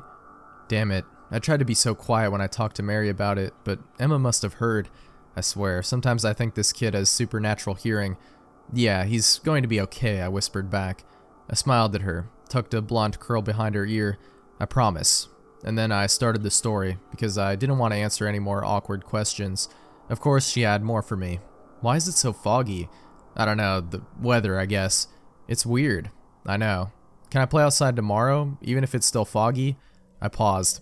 "I don't know." "Okay." She squeezed my hand. "Will you get Mr. Snuggles for me?" "Sure, sweetheart. Where is he?" "In the playhouse." I hesitated.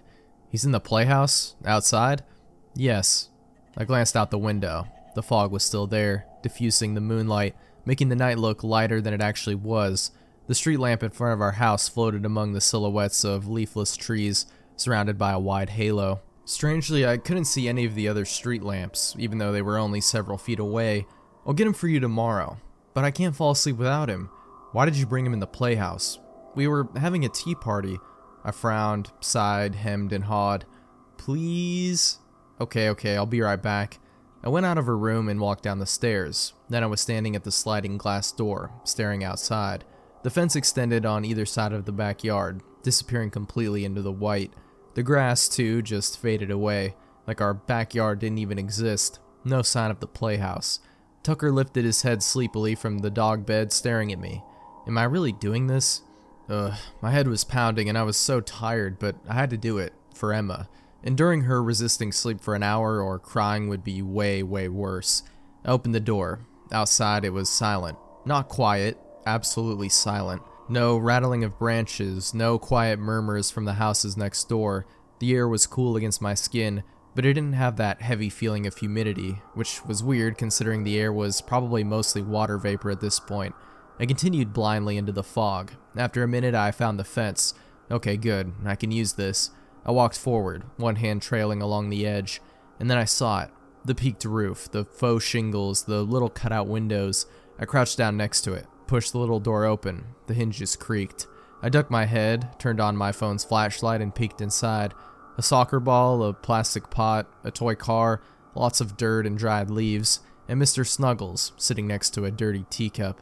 I contorted and grabbed the stuffed animal. Then I got up, stretching to my full height, and looked around. Which way is the house? I wasn't even sure. I took a step away from the playhouse, then two.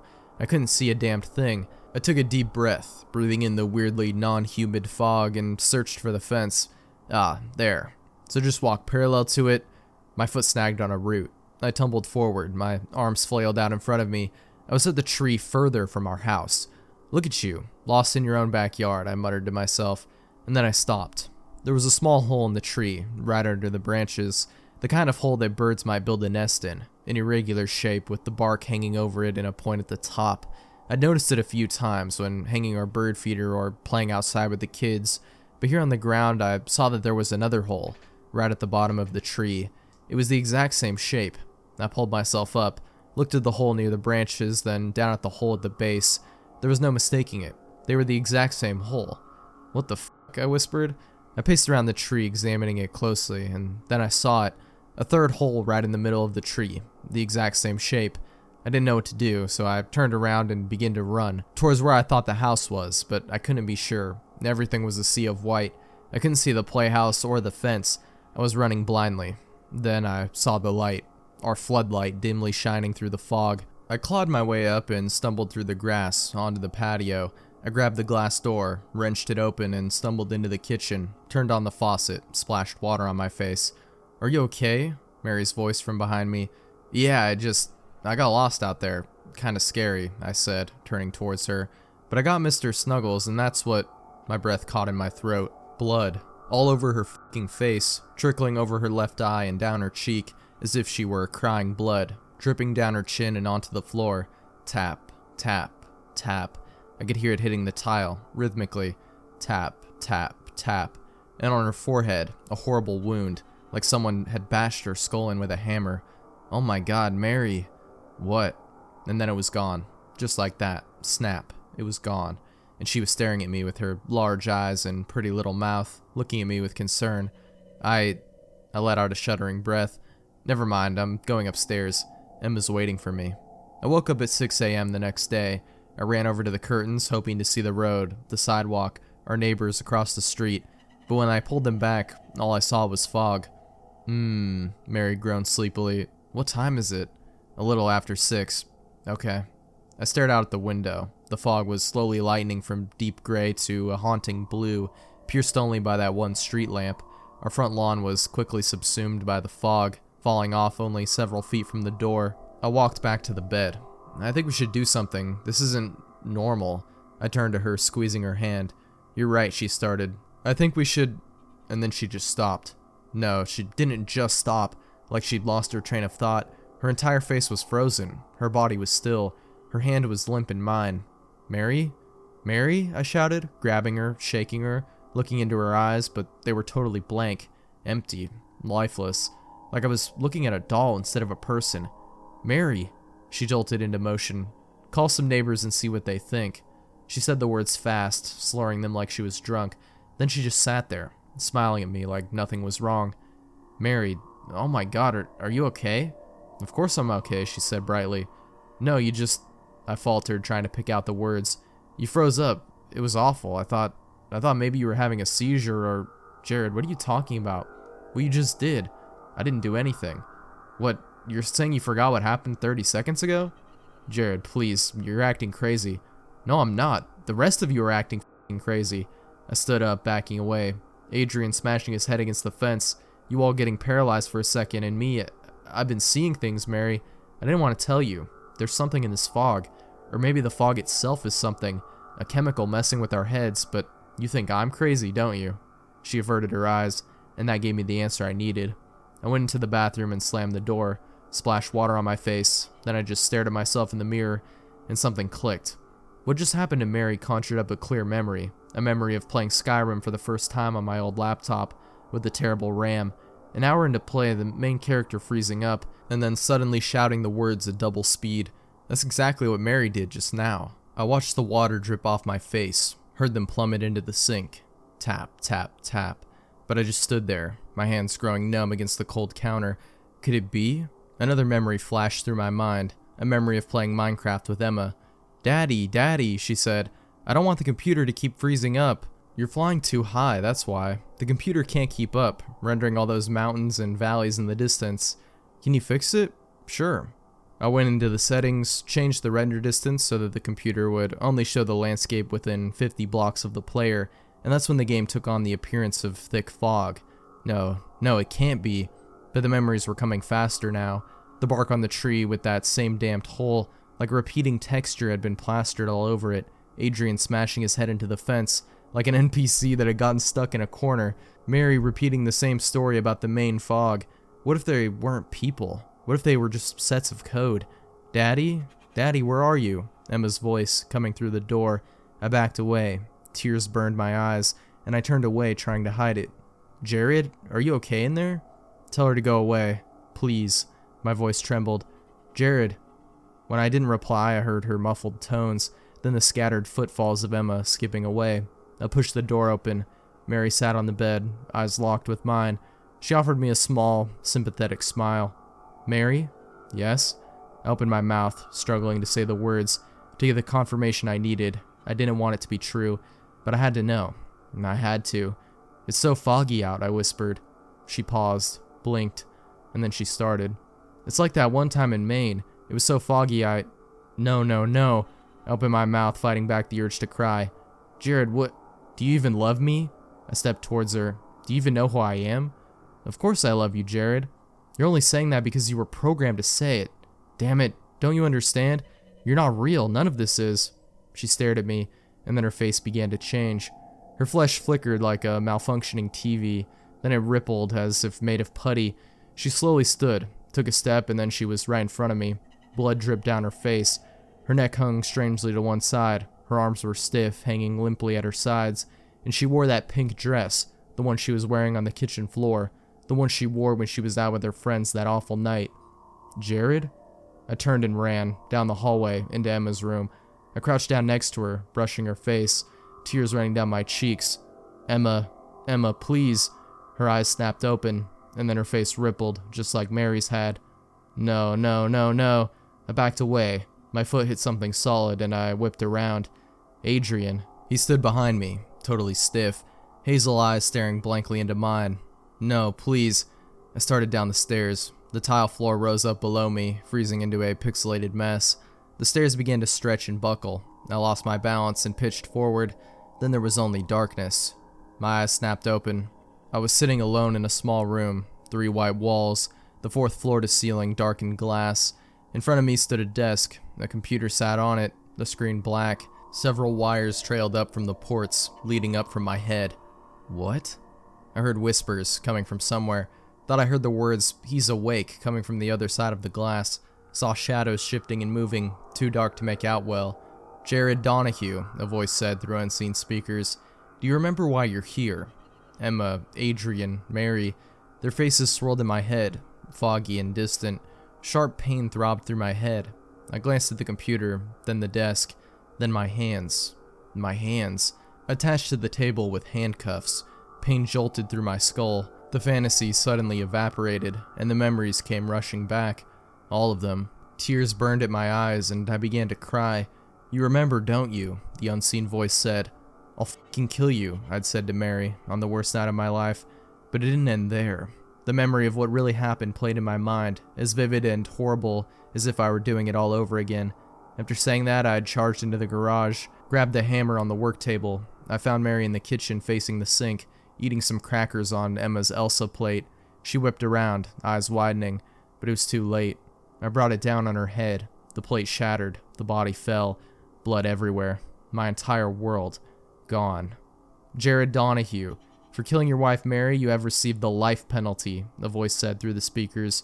"You will continue to see the life you could have had on our computers, and then every day when we unplug you, you must come to terms with what you've done, all over again." I stared out into the darkened glass. I could barely make out the faces, but among the crowd, I thought I saw 2 teenagers standing together, a boy with hazel eyes and a girl with curly blonde hair. "Emma? Adrian?" I whispered. They didn't acknowledge me. They just stared, eyes burning with hate as they looked at their mother's killer. I stood in front of the window, staring out at the fog that had rolled in overnight. Emma pressed her face to the glass, and Adrian was whispering, "Ooh," over and over again. Such sweet kids. "That's a lot of fog out there," I said as I took a sip of coffee. Mary looked up at me and smiled. "Yeah, it reminds me of that one time up in Maine." Yes, the Maine fog story I'd heard 100 times. That's what marriage is, basically, repeating the same stories to each other until one of you dies. I sat down, took another sip of coffee, and listened. "If you're armed and at the Glenmont Metro, please shoot me. Make it a headshot. Shoot me in the temple, aiming slightly downwards. I need the bullet to travel the shortest possible distance through my brain before it hits my hippocampus. If I'm lucky, the sensation of the gunshot ripping through my skull will only last a few decades. As awful as this sounds, you'll be doing me an enormous favor. Death by a headshot, as soon as possible, is vastly better than the alternative. My ordeal started over 10,000 years ago. At 10:15 this morning, I earn extra money by participating in drug trials. I'm a so-called healthy subject who takes experimental drugs to help assess side effects. Once it was a kidney drug. A few times it's been something for blood pressure or cholesterol. This morning they told me the drug I took was a psychoactive substance intended to accelerate brain function. None of the drugs I had tested so far have ever done anything to me in the recreational sense. In other words, none of the drugs I've tested have given me a killer buzz or mellowed me out or anything. Maybe I've always ended up the placebo group, but nothing I've tested had affected me at all. Today's drug was different. This shit worked. They gave me a pill at 10:15 and told me to hang out in the waiting room until they called me back for some tests. Only about 30 minutes, the research assistant told me. I flopped onto the waiting room couch and read a few articles from a copy of Psychology Today that was sitting on the coffee table. They hadn't called me back when I finished the Psychology Today, so I picked up a US News and read it cover to cover. Then I read an old Scientific American. What was taking them so damn long? I sluggishly turned my head to look at the wall clock. It was only 10:23 a.m. I had read all 3 magazines in 8 minutes. I remember thinking this was going to be a long day. I was right. The waiting room had a little bookshelf with some used hardcovers on it. When I stood up to walk to the bookshelf, it felt like my legs barely worked. It's not that they were weak, they were just slow. It took a full minute just to stand up off the couch, and another minute to take 2 steps to the bookcase. I scanned the old books on the shelf and picked out a copy of Moby Dick. My arms had the same problems as my legs. Just reaching out 1 foot in front of me to grab the book took a long time. I actually got bored just waiting for my hand to reach the spine of the book. I slogged back on the couch and collapsed onto it in a slow motion fall that reminded me of the low gravity hops of astronauts on the moon. I opened Moby Dick, slowly, and began reading. I started with Call Me Ishmael, and got as far as Ahab throwing his pipe into the sea, which was all the way to friggin' chapter 30, before they called me back. "How are you feeling?" the research assistant asked me. "I feel slow," I said.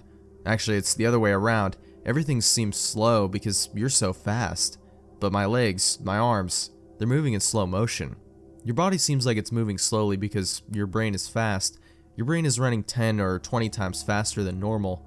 You are thinking and perceiving reality at an accelerated pace, but your body is still constrained by the laws of biomechanics. Frankly, you're moving much faster than a normal person." She pantomimed a jogging motion. "But your brain is running so much faster right now that even your fast walk seems very slow to you." I thought about my slow motion flop onto the waiting room couch. Even if my muscles had slowed down, my body would still react to gravity the same way. But in the waiting room, I even fell in slow motion. Slow muscles couldn't explain why gravity seemed weaker. My brain was going at warp 10. That's how I managed to read 3 magazines and the first 30 chapters of Moby Dick in 15 minutes. They ran a series of tests on me. The physical tests were fun. They made me juggle 3 balls, then 4, then 6. I had no problem keeping 6 balls in the air because they seemed to be moving so slowly. It was boring, frankly, waiting for each ball to move through its arc so I could catch it with my slow motion hands and toss it back into the air. They threw Cheerios in the air and I caught them with chopsticks. They dropped a handful of coins and I counted the total value before they hit the ground. The cognitive tests were less fun, but very illuminating. Finish a 50-word search, 3 seconds. Solve an intricate maze drawn onto a poster-sized paper, 2 seconds. View a slideshow projected at 10 images per second and answer detailed questions about what I saw, 95% correct. They told me I measured over 250 on the Knopf scale. Apparently that's deep in the superhuman range of thinking speeds. Then they sent me home. It'll wear off in a few hours, they said, which will seem like days to you. Try and use the residual effects to get some work done. Catch up on work emails while you're still in high speed mode. The ride home was horrible. It was only 3 metro stops, and in real-world time, it only took about 35 minutes, but in my drug-accelerated hyper time, it felt like days. Days. Just walking out of the medical research suite to the elevator seemed like it took an hour. I sprinted out of the office, willing my legs to push me faster, but the laws of biomechanics held me prisoner. As accelerated as my brain was, I couldn't do anything to make my legs work faster. The huge disconnect between my body and mind made it extremely difficult to judge how and when to slow down, turn, or rotate my body. I'd basically turned into a giant slow-motion spaz. I misjudged my speed and rammed into the wall by the elevator button at a pretty good speed. Even though I could see the wall coming at me, I couldn't make my finger, outstretched to hit the elevator button, move away fast enough, and I jammed it against the wall, hard. The pain was intense, as if my brain had been running at regular speed. It probably only would have hurt for 30 seconds or so, but in my accelerated state, the intense pain seemed to last for half an hour, 45 minutes maybe. The elevator ride was horrible. It felt like I spent 4 or 5 hours just descending 7 floors, with nothing to look at but the interior of the elevator car. I sprinted to the metro station. I have to admit, this part was almost fun. Even though my body moved at what seemed to me super slow speed, I could still carefully choose how and where to place my feet, swing my arms, and turn my torso. It only took a block or two to getting used to having a brain that ran 24 times faster than my body. Then I basically sprint danced the rest of the way, twisting and juking between people on the sidewalk and dodging moving cars with inches, aka minutes, of clearance. I spent an hour in my time frame, descending into the subway and running to the platform. Endless tedium waiting the 6 minutes for the red line train to arrive. Although there was more to look at on the metro platform than inside the elevator, it was still intensely boring. I should have stolen that copy of Moby Dick. The The red line train roared into the station in slow motion. The normally high-pitched squeal of its brakes was frequency shifted by my high-speed mind to a long, low tone, like a monotone tuba solo. It wasn't just the squealing subway train that was 3 octaves lower than normal. All sound was slowed to the point of near inaudibility. Voices were gone, shifted below the threshold frequency of my hearing. I did manage to hear a screaming baby on my subway car. Her shrieks slowed to sounds like whale songs. Sharp sounds like car horns and trucks bouncing over potholes were low, muddied roars like distant thunder. Back at the research offices, I could still hear and communicate with the research staff, but now verbal communication with anyone would be impossible. The effects of the drugs were still intensifying. I spent what seemed like days on that fucking red line train. Days, listening to the whale song of the screaming baby and the tuba solo of the brakes. Where ordinary voices were frequency shifted out of my audio range, smells didn't seem to be affected. I never became nose-blind to the body odor, the stench of the train's brakes, and melange of farts and other smells wafting through the metro car. I finally got back to my apartment. Sprinting through my open door and into the front hall at full speed was like a slow, relaxing drift down a lazy river. I was relieved to be home. At least I had stuff I could do there. I picked up the book I was reading, 100 Years of Solitude, and finished it. Despite turning the pages so quickly that I tore many of them, it seemed like most of the time I spent finishing the book was spent on page turning and not actually reading. 3 minutes had passed since I got home. I tried surfing the internet. My god, it takes a long time for computers to boot these days, but it was too frustratingly slow. Hours seemingly to load each new page, and a fraction of a second to read it. 100 articles in my news feed read, and just 3 minutes done. I decided to try to sleep off the remaining effects of the drug. Unfortunately, whatever part of my mind is responsible for perception, the part that's been accelerated to hyper speeds by the drug, isn't the same as the part that governs sleep. Despite being awake for what I perceived as days, my physical brain still thought it was 1:25 p.m. It was not ready for sleep. Nevertheless, I tried to sleep. I walked to my bedroom, a slow 45-minute drift through my apartment, and flung myself into bed, lazily falling like a feather onto the mattress. I closed my eyes and lay there for hours and hours, 10 minutes of reality time, before giving up.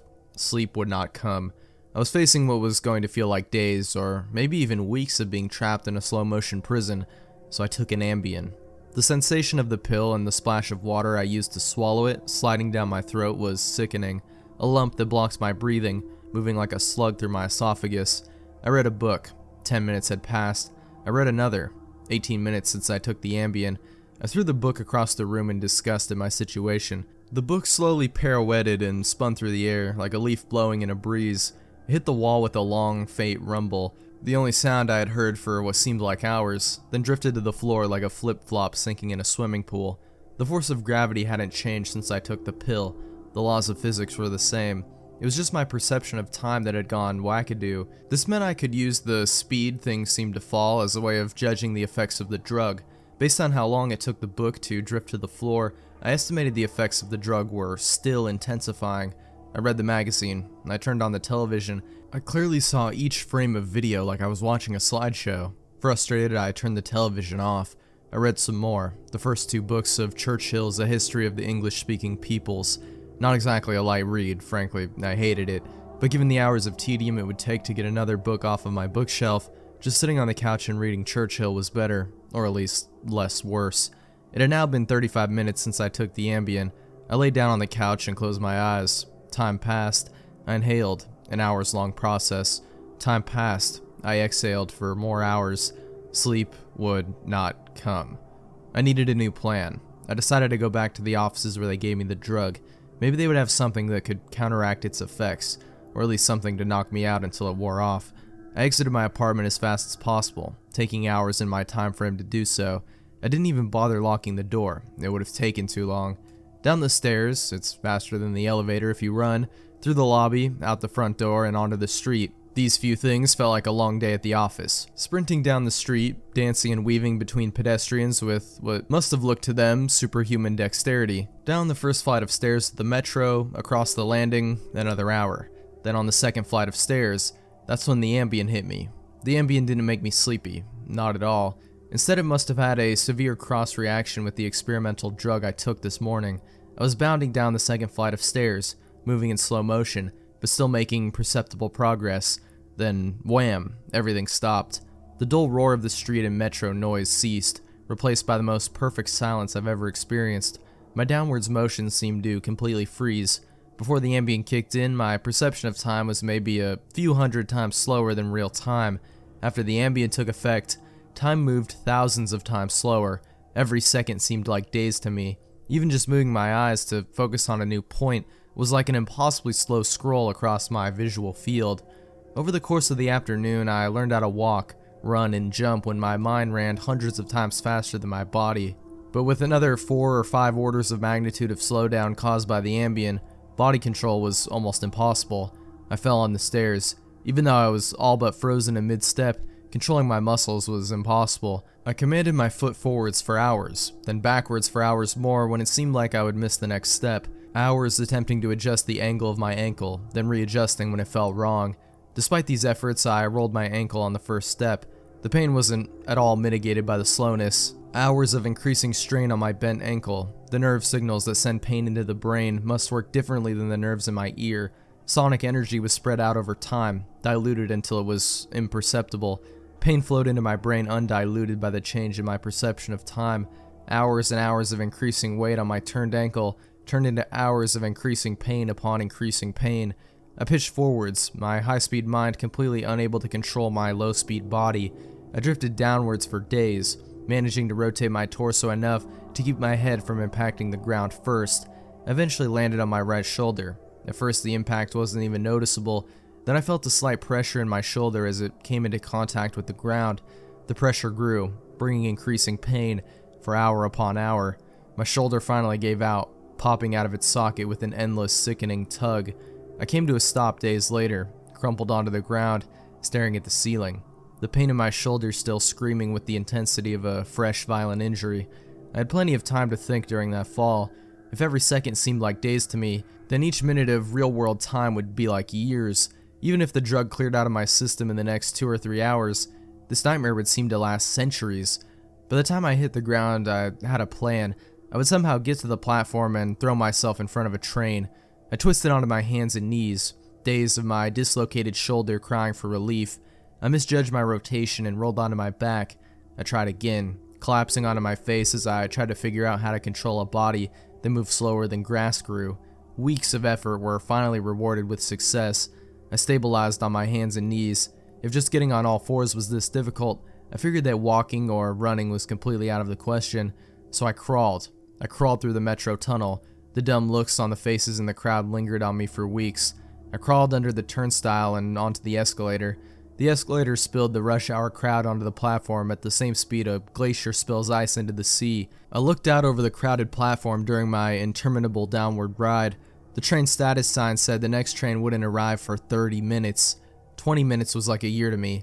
I'd have to spend a year on the metro platform, waiting to die. I crawled off the escalator, enduring days of stupid expressions on the commuters' faces. I crawled a few feet to a concrete bench and curled up next to it, trying to find a position to lessen the pain in my shoulder. Then my problem with time got worse, impossibly worse. The massive slowdown on the stairs was just the beginning of the interaction between the experimental drug and the Ambien. It fully hit me while I was curled up on the bench. I blinked. Years of darkness followed. Sound was already gone, and with my blink, sight was gone as well.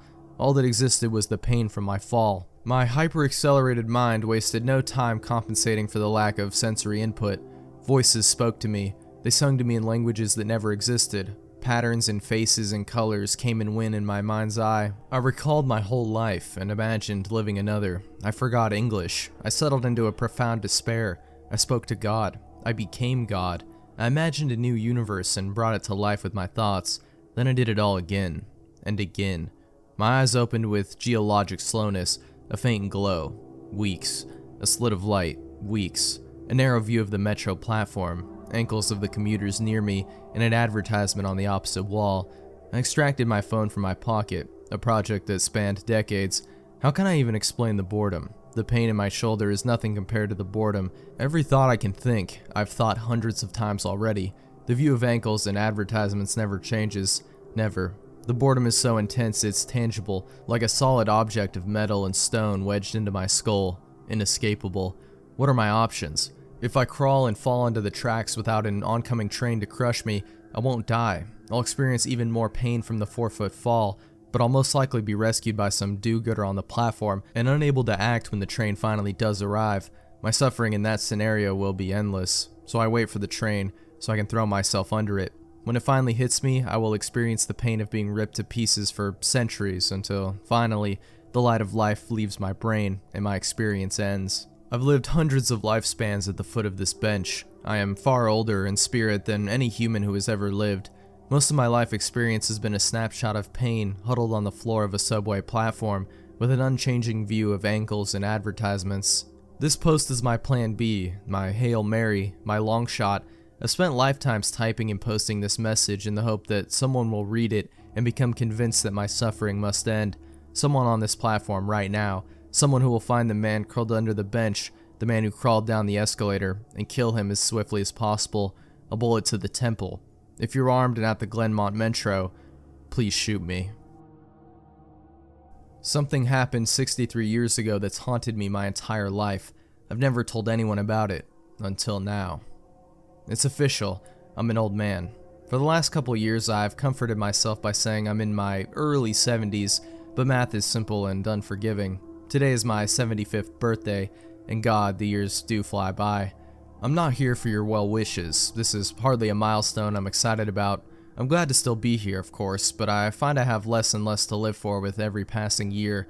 My bones ache, my kids live far away, and the other side of the bed has been empty for just over 8 months now. In fact, once I cast my vote against that goddamn Trump this November, I may have nothing to live for at all. So spare me your happy birthdays and your congratulations, if you please. I'm here because I have a story for you, and it's one I've never told before. I used to think I kept it inside because it was silly, or maybe because nobody would believe it. I found, though, that the older you grow, the more exhausting it becomes to lie to yourself. If I'm being perfectly honest, I've never told anybody this story because it scares me, almost to death. But death seems friendlier than it used to, so listen close. The year was 1950, the setting, a small town in Maine. I was a boy of 9, rather small for my age, with only one friend in the world to speak of, and his family, seemingly on a whim, decided to move 2,000 miles away. It was shaping up to be the worst summer of my life. My pop wasn't around, and my mom was a chore whore. Boy, was I proud of myself when I came up with that one, so I wasn't apt to hang around the house. With some hesitation, I decided the public library was the place to be at that summer. The library's collection of books, particularly children's books, was meager to say the least. But within the walls of that miserly structure, I would find no undone chores, no nagging mother, God rest her soul, and perhaps most importantly, no other children with whom I would be expected to associate. I was the only kid with a low enough social status to spend his precious days of freedom sulking amid the bookshelves, and that was just fine with me. The first half of my summer was even more dreadful than I imagined it would be. I would sleep in until 10, do my chores, and then ride my bike to the library. And by bike, I mean rusty log of shit attached to a pair of wheels. Once there, I would split my time between unintentionally annoying the elderly patrons and deliberately doing so. One pleasant lady actually interrupted my incessant tongue clicking to hiss a "shut the fuck up" at me. The first time I ever heard a grown-up use the F word. Big fucking deal, I know, but in those days it was unheard of. The dreary days turned to woeful weeks. I'd actually begun praying for school to start again, until I discovered the basement. I could have sworn I'd roamed every inch of that library, but one day in the far corner behind the foreign language collection, I stumbled across a small wooden door I had never seen before. That was where it all began. The door was windowless and made from oak that looked far older than the wall in which it rested. It had a knob of black metal that quite literally looked ancient. I wouldn't have been surprised to learn it was crafted in the 17th century. Engraved on the knob was what appeared to be a single footprint. I had the sense that whatever laid beyond this door was forbidden to me, and therefore probably the most interesting thing I would encounter all summer. I quickly glanced around to make sure nobody was watching me, then turned the heavy knob, slipped behind the door, and shut it. There was nothing, only darkness. I took a couple of steps and then stopped, unnerved by the totality of the shadow which surrounded me. I waved my hands in front of me in an attempt to find a wall or a shelf or anything to hold on to. What I actually found was far more subtle, a small string dangling from above, but far more useful. I grabbed it firmly and pulled it down. Back in the day, lots of light bulbs were operated with strings, and this was one of them. My surroundings were instantly illuminated. I was standing on a small, dusty platform that looked as though it hadn't seen life in quite some time. To my left was a crickety-ass spiral staircase, made of wood and appearing ready to collapse at any second. The bulb was the only source of light in the room, and it was feeble, so when I peered over the railing to see what lay below, the bottom of the staircase dissolved into the darkness. I was beginning to feel scared. This place, wherever I was, seemed to have no business in a town library. It was as though I were in a completely different building. But no 9-year-old likes to let a mystery go unsolved. Looking back, I wish I could tell my prepubescent self to turn around, go back, do anything else besides descending that staircase. You'll be spared a lot of sleepless nights, I'd say. But of course, I didn't know that then, and I may not have listened even if I had. So instead of turning back, I took a deep breath, gripped the railing, and glared resolutely forward as I began my descent. The wood on the railing was dry and covered with splinters. I immediately let go, holding my hands out for balance as I carefully traversed the staircase. It was, or at least seemed, very long, and with only the dim glow from the string bulb far above me, my heart pounded mercilessly in the darkness. Even kids can sense when something isn't right. I think they just don't always give a shit. By the time my feet reached the cement floor at the bottom, the light from the bulb above was very nearly a memory, but there was a new source of light, and God, I'll never forget it. Directly in front of me was a door, massive and a deep shade of red. The light was coming from behind the door, and it shone in thin lines from all four sides, a sinister, dimly glowing rectangle. For the second time, I took a deep breath and went through a door I shouldn't have. In contrast to the dank room I entered from, the room behind the door was blinding. When my eyes adjusted, what I saw nearly took my breath away. It was a library, the most perfect library imaginable. I gaped in wonder as I stepped, almost reverently, further into the room. It was beautiful. It was smaller than the library above, much smaller, but it seemed to be almost tailor-made for me. The shelves were packed with brightly colored titles. Both armchairs in the middle of the room were exquisitely comfortable, and the smell, my God, the smell was simply unbelievable. Sort of a mixture of citrus and pine. I simply can't do it justice with words. So I'll suffice it to say that I've never smelled anything better, not in my 75 years. What was this room? Why had I never heard of it before? Why was nobody else here? Those were the questions I should have been asking, but I was intoxicated. As I gazed around at all the books and basked in the smell of paradise, I could only form one thought: I will never be bored again. In truth, boredom only hid from me for 3 years. It was on my 12th birthday, 63 years ago to this day, that everything changed. Before that day, I visited my basement sanctuary as often as I could, usually several times a week. I never saw another soul down there, yet strangely remained free of suspicion. I never removed a book from that room, but instead would pick up a particular volume wherever I had stopped reading during my previous visit. I sat, always in the same deep purple armchair, and always leaving its twin barren and directly across from myself. That armchair was mine. The other was, well, I suppose I couldn't have articulated it much better than I can now, but it wasn't mine, that's for damn sure. On my 12th birthday, I arrived later than usual. My mom had invited a couple of classmates and some cousins over to our house to celebrate, a gesture which I found more tedious than touching, really. I just wanted to spend my birthday sitting and reading and smelling paradise. Eventually our guests went home and I made it to the library about 15 minutes before closing time. That didn't matter. The workers never checked down there before they locked up. I was free to stay as late as I wished. This particular night I was devouring the final chapters of an epic adventure, knights, swords, dragons, and the like. I didn't smell it until I read the final words and closed the book. The once exquisite aroma of that room had turned sour. I sat for a moment, unsettled. Objectively, I could recognize that the smell was exactly the same as it had been before, that mixture of citrus and pine. I just perceived it differently, and didn't like it anymore. It was the nasal version of an optical illusion. You know, the one that looks like a young woman glancing backward, but all of a sudden you see it's a really old woman facing towards you. You can't unsee that, and I couldn't unsmell this. The spell was broken. The odor also seemed, for the first time, to be coming from somewhere specific. With a fair amount of trepidation, I stalked around the room, sniffing the air like a crazed canine, until I came to a shelf near the back. The shelf was perfectly normal, with the exception of one title, a large, leather-bound cover of solid faded maroon, with one striking black footprint at the top of the spine. This was the source of the smell. I opened the front cover and saw one sentence scrawled neatly in blood-red ink atop the first page. "Rest your sorrows down, friend. and leave them where they lie. I stared at this sentence, mesmerized, as I began to retreat to my chair. I turned a page, blank. The smell became stronger. Another page, blank, and the smell grew stronger still.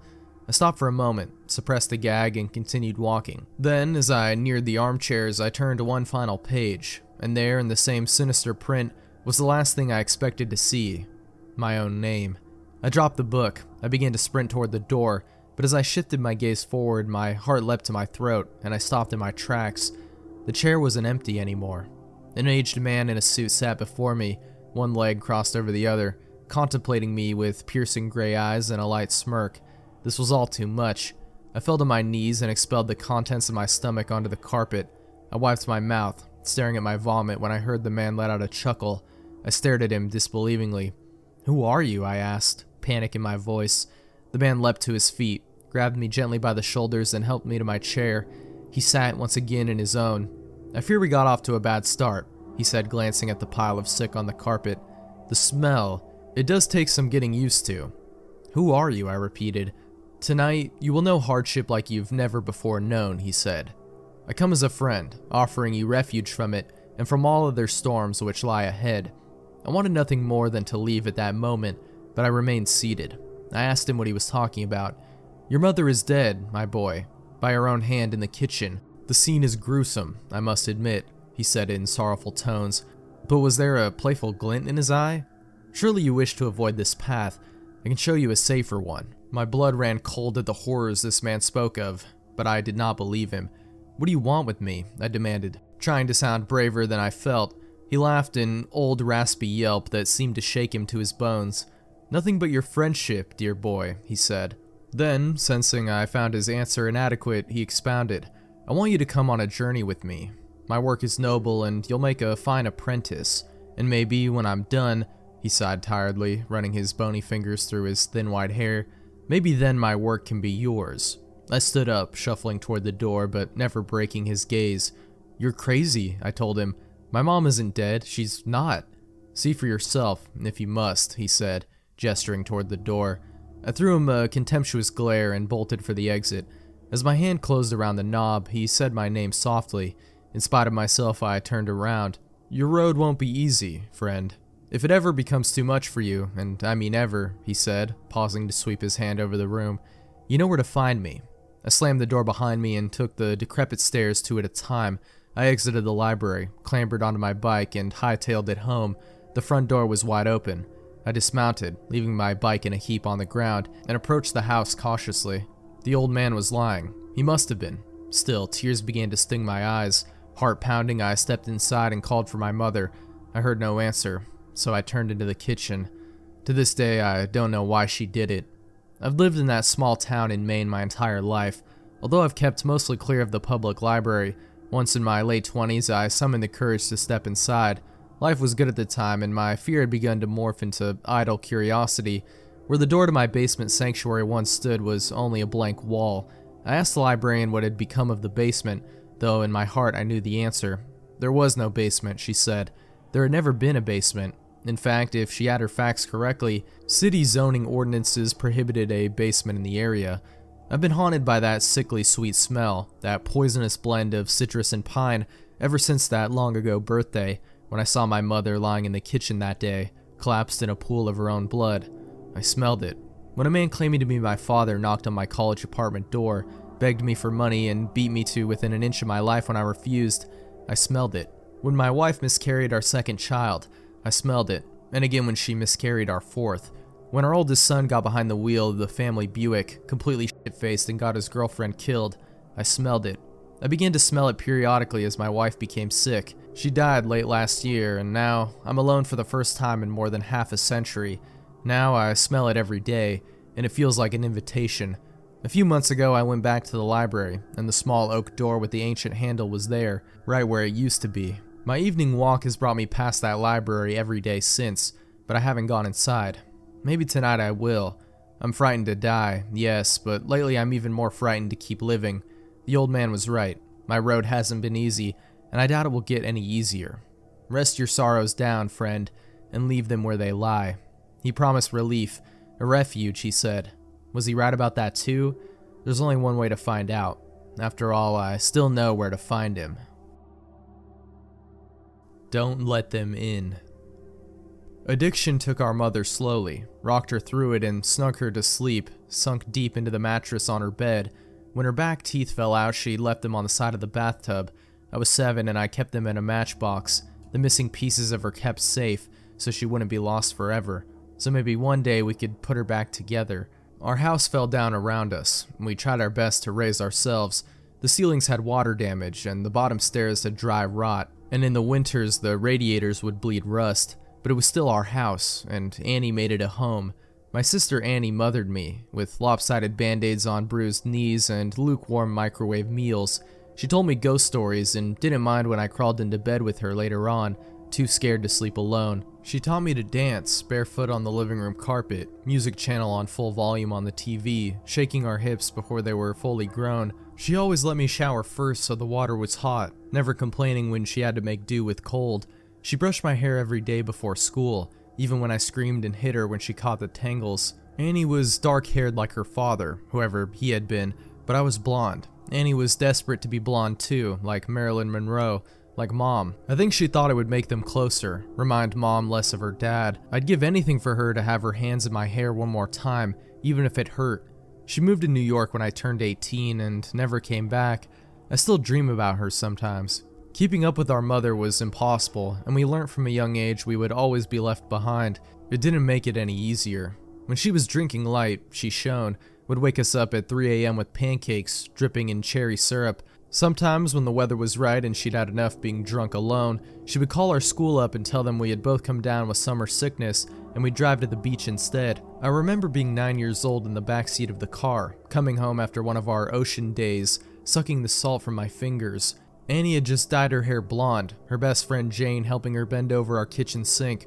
From behind I couldn't tell who was mother and who was daughter.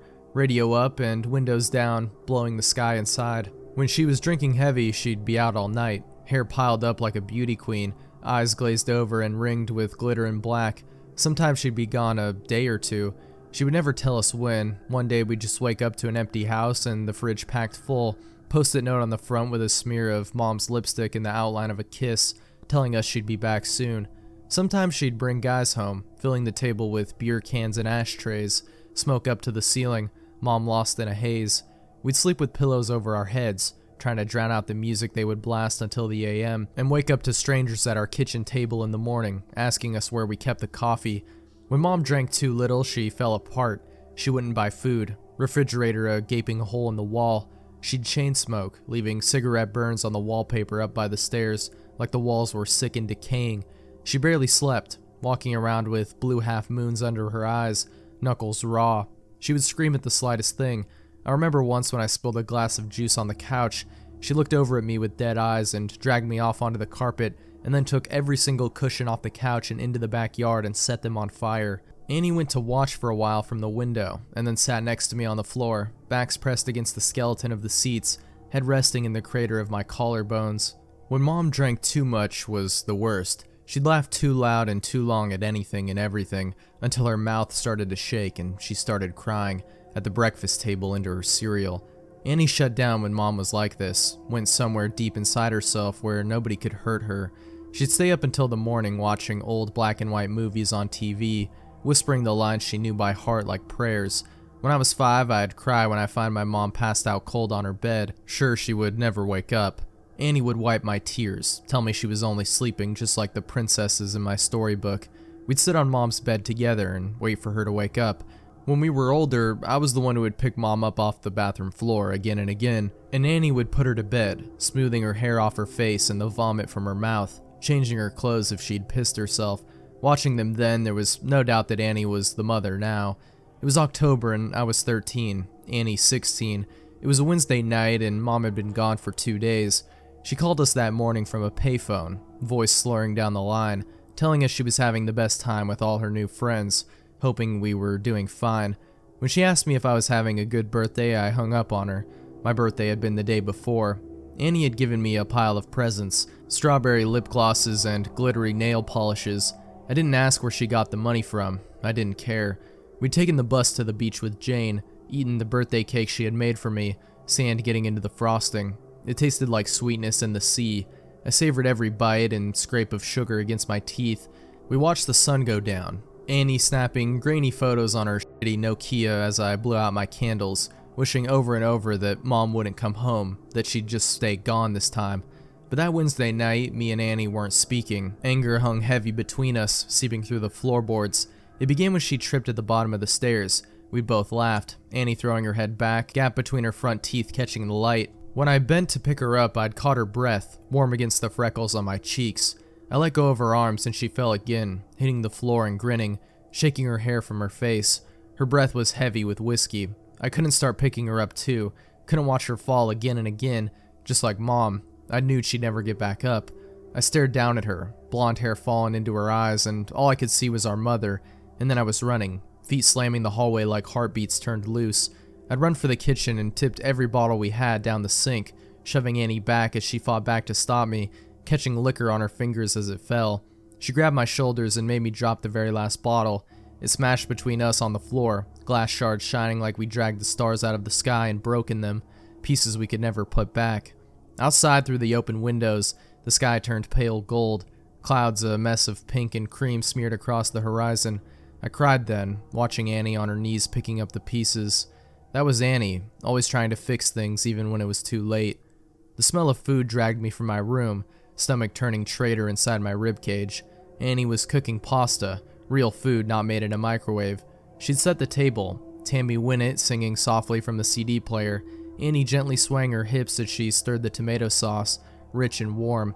As we ate in silence, with every bite I forgave her.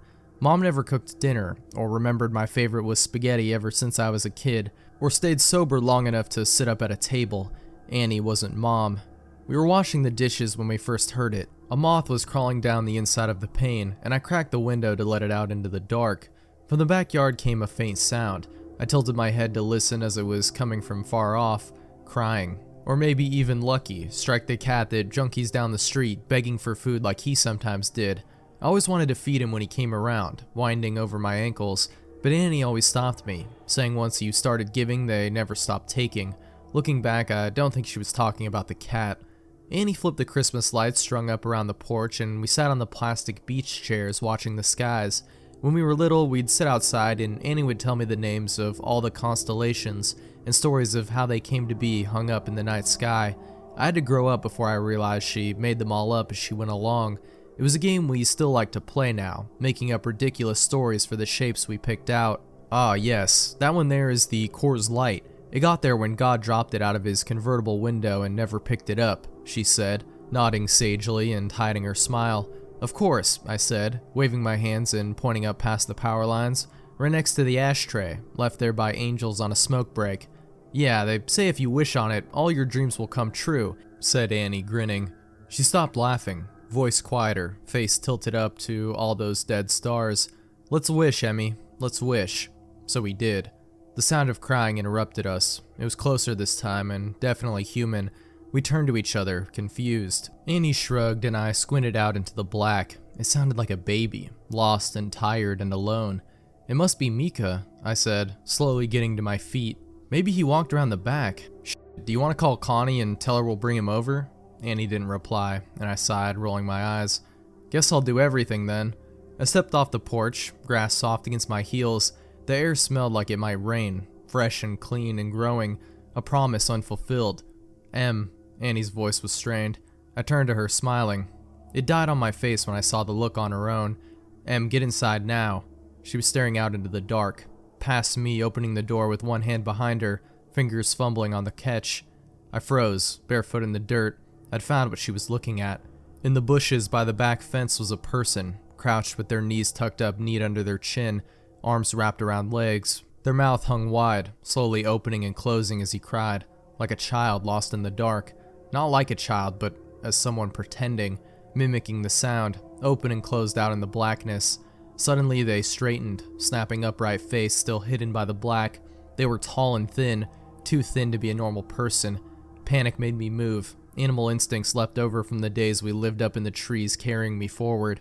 I was faster than Annie, dragging her inside and slamming the door behind us, hearing it bounce on its hinges as I locked it.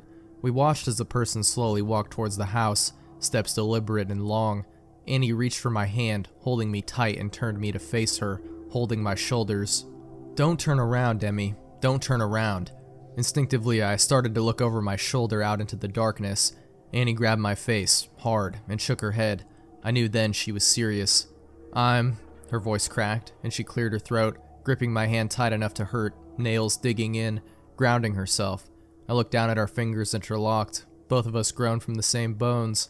"I'm gonna call the cops, and everything is going to be..." Her voice faltered, stuttering. Tears spilled over her lashes, dripping like the promise of rain. Annie never cried. "Your phone's on the porch," she whispered, and bile crawled its way up my throat. Her phone was upstairs charging. A soft tap tap tapping filled the silence. Annie turned to the window, eye whites showing her eyes were so wide. It was the sound of someone's forehead against the glass, slowly, over and over. They started to speed up, faster and harder, skin meeting glass until they were slamming into the window hard enough to shake the panes. The tapping stopped, and I was about to ask Annie if I could look now, when she screamed, followed by the sound of cracking glass and the loudest slam yet. Whoever was in our yard had just smashed their face hard enough into the window to break it. We ran upstairs, 2 at a time, skipping the ones caved in with dry rot on instinct. I turned behind me once, and Annie yanked my face back before I could see. The sound of broken glass echoed behind us as we made it to the bathroom, locking the door. A thin, wailing cry, like a baby calling for its mother, filled the hallway, trapped between the walls and locked doors. Annie threw her back against the door, feet jammed up against the bathtub, clutching the knife she had grabbed from the kitchen. I did the same, shoulder to shoulder. Slow footsteps started on the stairs, deliberate and casual.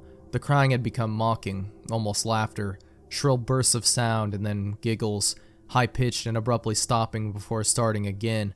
The first door on the upstairs floor was my bedroom, and we heard the distinct sound of it slamming open. They were looking for us. "What the f*** is going on?" I asked Annie, not even bothering to brush away the tears that I couldn't stop falling. I watched my sister pick herself up off the floor and brace her hands on the door as we heard the sound of a second door slamming open. Mom's room.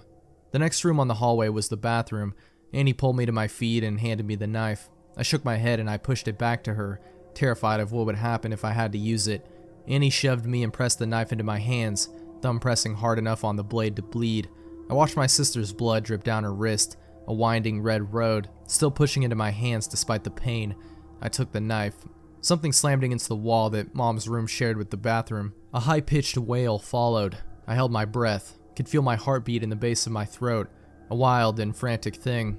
"I'm gonna get the phone from my room." I shook my head violently, about to argue. Annie clamped a hand over my mouth. I could taste the blood on her hand, salty and sweet, like birthday cake by the ocean. "Yes, I'm gonna get the phone and I'm gonna call the cops and we're gonna be okay." I shook my head again. "It's the only way. When I go, I need you to lock the door, and you don't open it for anything or anyone. Not for me, not for anyone. Promise me." I shook my head, and Annie pressed her hand into my mouth, crushing my teeth against my lips so it made my eyes water. "Yes, promise me, Em." Something smashed in the room next door. Annie brushed the hair off my face, gently tucking it behind my ear. "Promise me," she mouthed, and unlocked the door as slowly as possible, bolt scraping gently. I watched the curve of her shoulder disappear into the black hall outside, like the moon in eclipse, and then she was gone. I couldn't move or breathe for a second, and then I slammed the bolt shut just as something bounced off the outside of the door. A high-pitched scream followed, handle rattling up and down hard enough to pop one of the screws. I watched it roll towards me on the tiles, and then silence. I sat with my back on the door, holding the knife and wishing I was holding Annie's hand instead. Still silence. Nothing but me and my lungs slowly filling the room with my breath. "Em?" came a voice through the door. I started, hands gripping the knife. "Honey, what's going on?" "Mom?" My voice cracked. "Mama, is that you?" I wrapped my arms around myself, shaking, trying to keep myself still. "Sweetie, it's okay, just open the door. It's okay, just let me in." The handle rattled again, gentler. "Just let me in, it's all okay." She banged on the door and I took my handle off the bolt. "Honey, I'm sorry. I'm sorry I missed your birthday. I'm sorry I'm such a terrible mother, please." Her voice broke and she started to cry. "Just let me in, baby, I'm so sorry." I screwed my eyes shut. She sounded so sad and so lost. I just wanted her to hold me like when I was a kid and I'd come in off the swings with a scraped knee. Maybe this time she meant it. Maybe it would all be okay. My hand found its way to the bolt again. My sister's voice came through the door, warm and gentle. "Yeah, Emily, let us in. It's all okay." My hand froze on the bolt and I tightened my grip on the knife. Annie never called me by my full name. A hand banged on the door, handle rattling. "Emily, let us in." Annie's voice became low and guttural, followed by the same shrill giggles from before. Mom spoke now, pleading and crying, voice getting louder and louder. "Let us in, let us in, let us in," over and over again, punctuated by her fists on the door. I thought about demons and monsters, all the bedtime stories we pray don't crawl out from under the bed. "That's not my sister and you're not my mother," I screamed through the door, hands over my head. I climbed into the bathtub and curled in a ball, cradling myself, knife clutched to my chest. I didn't know what it was outside the door, but I knew it wasn't Annie. It wasn't the voice that yelled at me when I changed the TV channel, the one that sang me happy birthday, the one that told me I was smart even when I got bad grades, the one that read me stories about princesses that never wake up. It wasn't human. Bangs and yells came from downstairs, followed by the footsteps of people running.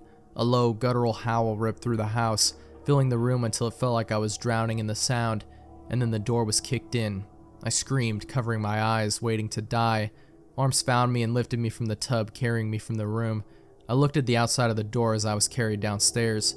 It was covered in long, scraping claw marks, dragged down to the floor. Pillows ripped apart covered the hallway and soft down, like it had snowed outside. I watched them drift slowly as men in uniforms checked each of the rooms that looked like they'd been torn apart by something feral. Outside in our driveway were police cars and an ambulance. In the middle of it all was Annie, bathed in blue and red light as it washed over her, lit up in the dark like a neon angel, face aglow. I threw myself from the cop's shoulder and ran to her, holding us both together, broken pieces and all, standing under all those constellations we made up. Gentle screaming came from the ambulance, which rocked occasionally. Annie gently turned my head away, smiling so sadly it made my chest ache as I understood. Turns out there was no demon, no wild animal or bad men trying to break in. Just Mom, out of her mind on booze and drugs and everything in between, coming to the end of a long week binge. Something had finally broken inside her head, and this time we couldn't put her back together, no matter how hard we tried. Sometimes you fall one last time and you never get back up. Annie had seen her in the garden, blood dribbling from her mouth, track marks bulging on her forearms like unmapped roads, rail thin and desperate for one more hit, one more fix. She'd searched the kitchen for all the drink I'd thrown away, and when she hadn't found it, had come to hunt for the stash she hid in the bathroom. She hadn't wanted me, just the drugs on the other side of the door, so high she could mimic Annie's voice almost perfectly. Turns out the real monsters are the ones that eat you alive slowly, the kind that come in a bottle or a needle, or at the end of a long list of reasons why you can't get out of bed in the morning. Sometimes the monsters are the ones that raise you, or love you the most, but it's up to you if you let them in. My student submitted the most disturbing living history project I've ever seen. One of my least favorite parts about being a middle school history teacher is the bullshit living history assignments we give at the end of every school year. Kids are supposed to sit with their grandparents and videotape, voice record, or transcribe their oldest memories for posterity and for an easy way to bring up their GPA. I've been doing this for 17 years, and when I collected the projects this time around, I assumed they would be as dull, if not duller than usual. This had not been a particularly bright class, so I went home, poured myself a glass of wine, and prepared for a long night of, I only owned 2 pairs of pants when I was your age, and my brother got beat with a newspaper for hitting a baseball into a neighbor's yard. And of course these projects were peppered with innocent old person comments that were so horribly sexist and racist you just had to laugh. Now, I had a girl in my class whom I will call Olivia. She was pudgy, quiet, and proved herself a consistent B student. I expected her project to be as unremarkable as her, and perhaps that's why I was so profoundly disturbed by what I witnessed that night. Olivia had submitted 2 discs for some reason, so I began with the one marked interview. My screen hiccuped twice before a grainy image of a living room came into view. The place was a hoarder's hell. Olivia was curled up in an armchair, clutching a notebook and looking like a scared animal. Across from her sat a man with a somber countenance, smoking a cigarette and staring at her expectantly. "Go ahead," a woman's voice whispered from behind the camera.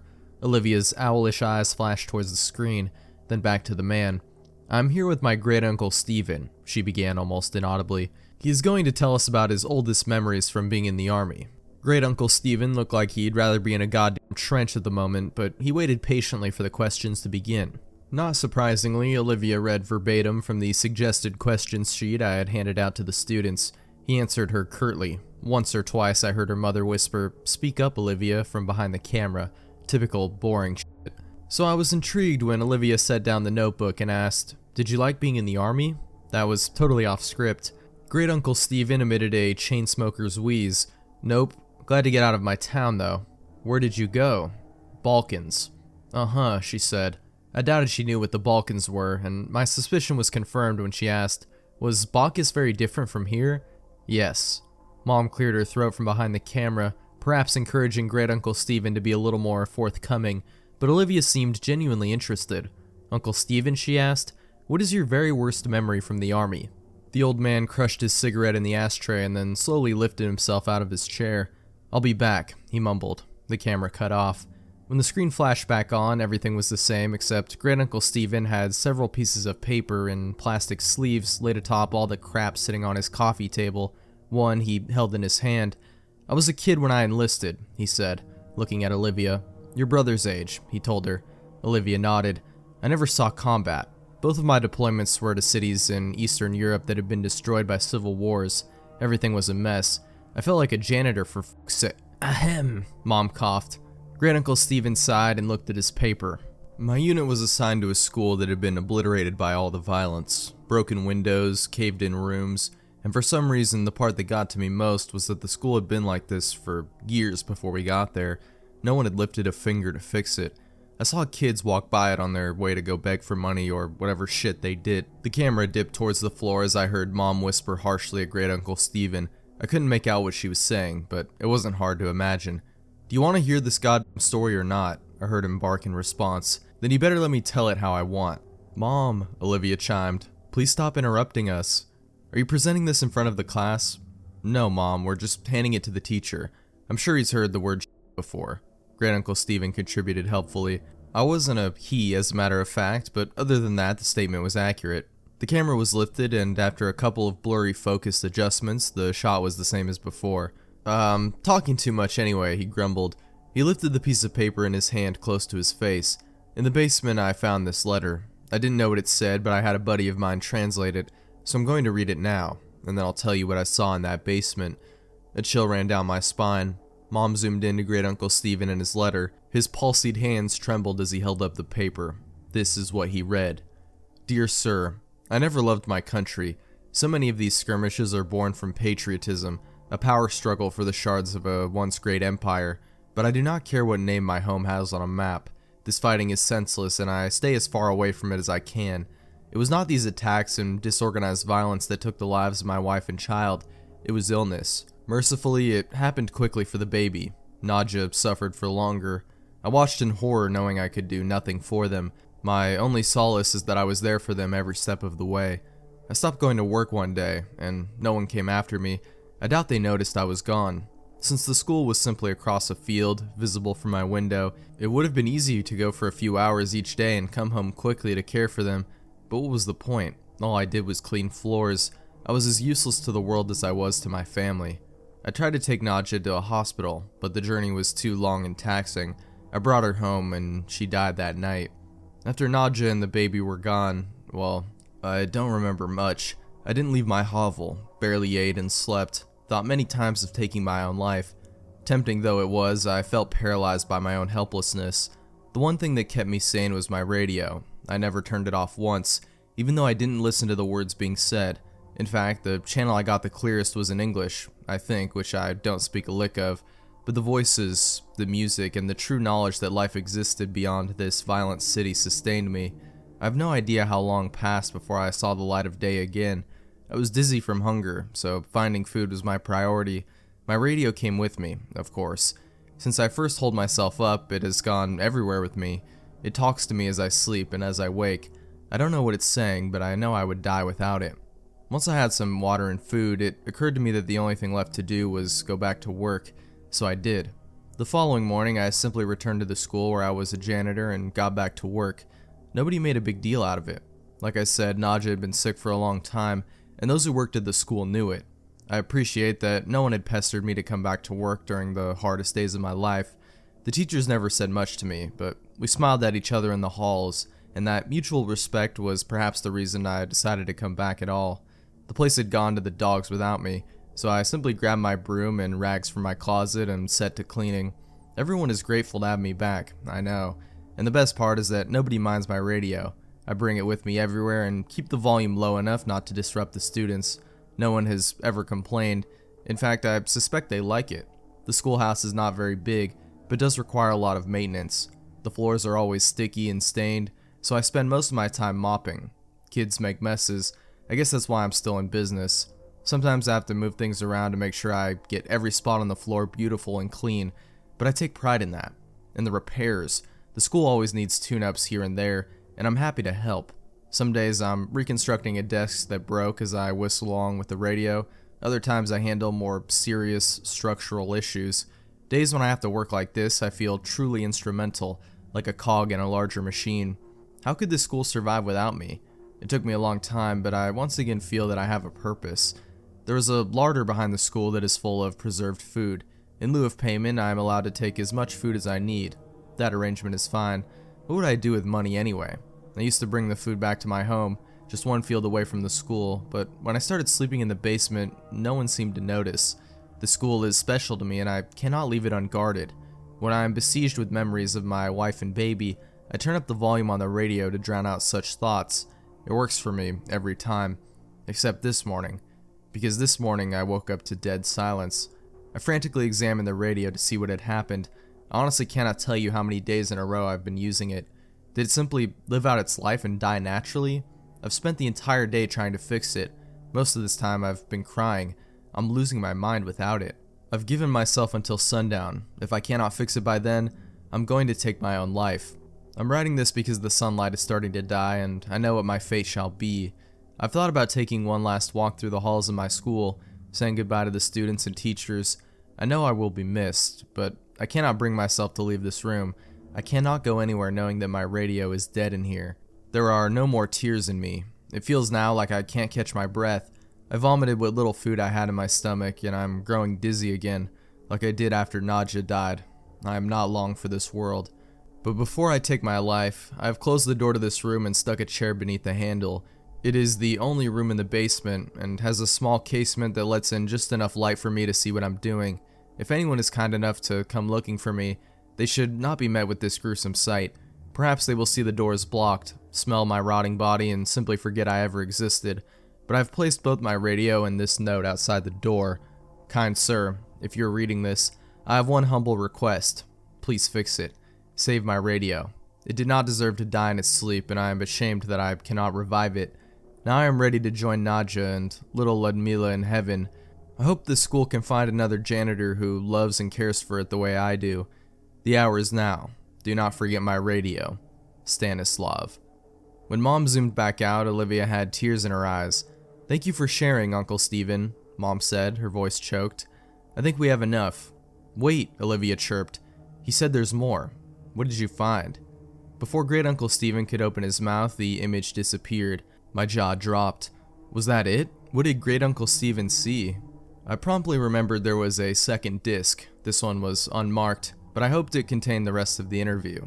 There was no video, only audio. The voice that started up was Olivia's. Hi, Miss Garrity. I'm sorry about my mom, but she refused to record the rest of what my uncle was saying. But I asked him to continue and secretly recorded the story as a voice memo on my phone. I remember you said earlier this year that history is written by the people who win wars. She sucked in a breath and commenced crying. But everyone's history is important, even if they are sad, pathetic people, and even if they've never won a single thing in their life. I haven't slept through the night since I finished this project, but you have to hear what my uncle has to say. There were tears in my eyes too. The sincerity of her words was beautiful. I was also flattered that she had remembered some trite phrase I threw around because it was what my history teacher said to me. Before I got too sappy over it, the audio began again. Fine, came Mom's frustrated voice. If you want to hear the rest of the story, fine, but this is not appropriate for a school project. Let me finish, Great Uncle Stephen snapped. If it's too much for you, help yourself to a snack in the kitchen, but Olivia wants to know what happened. I heard her mother mumble something and walk away. Olivia and her uncle were alone. I imagined her looking at him expectantly. So did you find the radio, or did it get ruined when the school got blown up? He rasped, and I heard the distinct click of a lighter. That letter, he began slowly, had a date on it. What date? She inquired hungrily. It was dated 2 weeks before we started rebuilding the school. Didn't you say the school had been destroyed like 2 years ago? Yes, replied Great Uncle Stephen. It had been. There was silence as I felt goosebumps on my arms. The images that came to my mind were almost too overwhelming to express, but Great Uncle Stephen put them into words effortlessly. Clearly he had spent his whole life thinking about it. This man, this Stanislav, went to a vandalized, falling apart schoolhouse and cleaned up blood and rubble like it was spilled drinks and dust.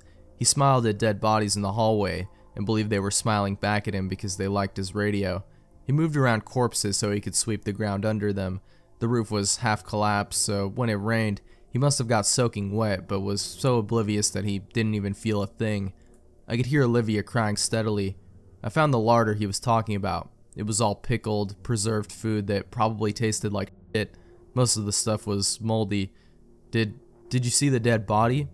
Yes, hanging from the ceiling, but still amazingly lifelike. He wasn't rotting away. This hadn't happened years ago. Did he look peaceful? She asked, a chord of desperation in her voice. Couldn't tell you. The smell was rank and his face was blue and his eyes were bulging. Like this, I imagined him demonstrating. And the radio? Olivia wept. I heard Great Uncle Stephen take a long drag of his cigarette. It was there all right, and it was still on. My wife has a removable face. I've never glimpsed what lies beneath it, but my best friend has. Samantha told me about it on our third date. We were watching a movie on her couch when I made my move to kiss her. She whipped her hand in front of my face and blocked me. There's something you need to know, she said. I braced myself. Here it comes. I'm not ready for a relationship. Nothing to do with you, of course. It was the absolute last thing I wanted to hear, because I was already crazy about her. Okay, I said. I have a removable face. That's a new one. You have a what now? I was about to laugh, but she was wearing a deadly serious expression. I have a removable face. Is that like a metaphor or something? No, my face is literally removable. Look closely. She lifted her chin and traced her jawline with a finger. You can see the seam. After admiring how beautiful her neck was for a dizzying moment, I leaned in for an inspection.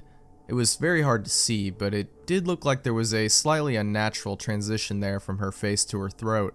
I grew dizzier as a dozen questions rushed into my brain. Don't bother asking why or how or anything like that, said Samantha. I can't tell you that. If that's going to be a problem, you should leave now. I'm letting you know this because I like you and want to take the next step, but this is non-negotiable.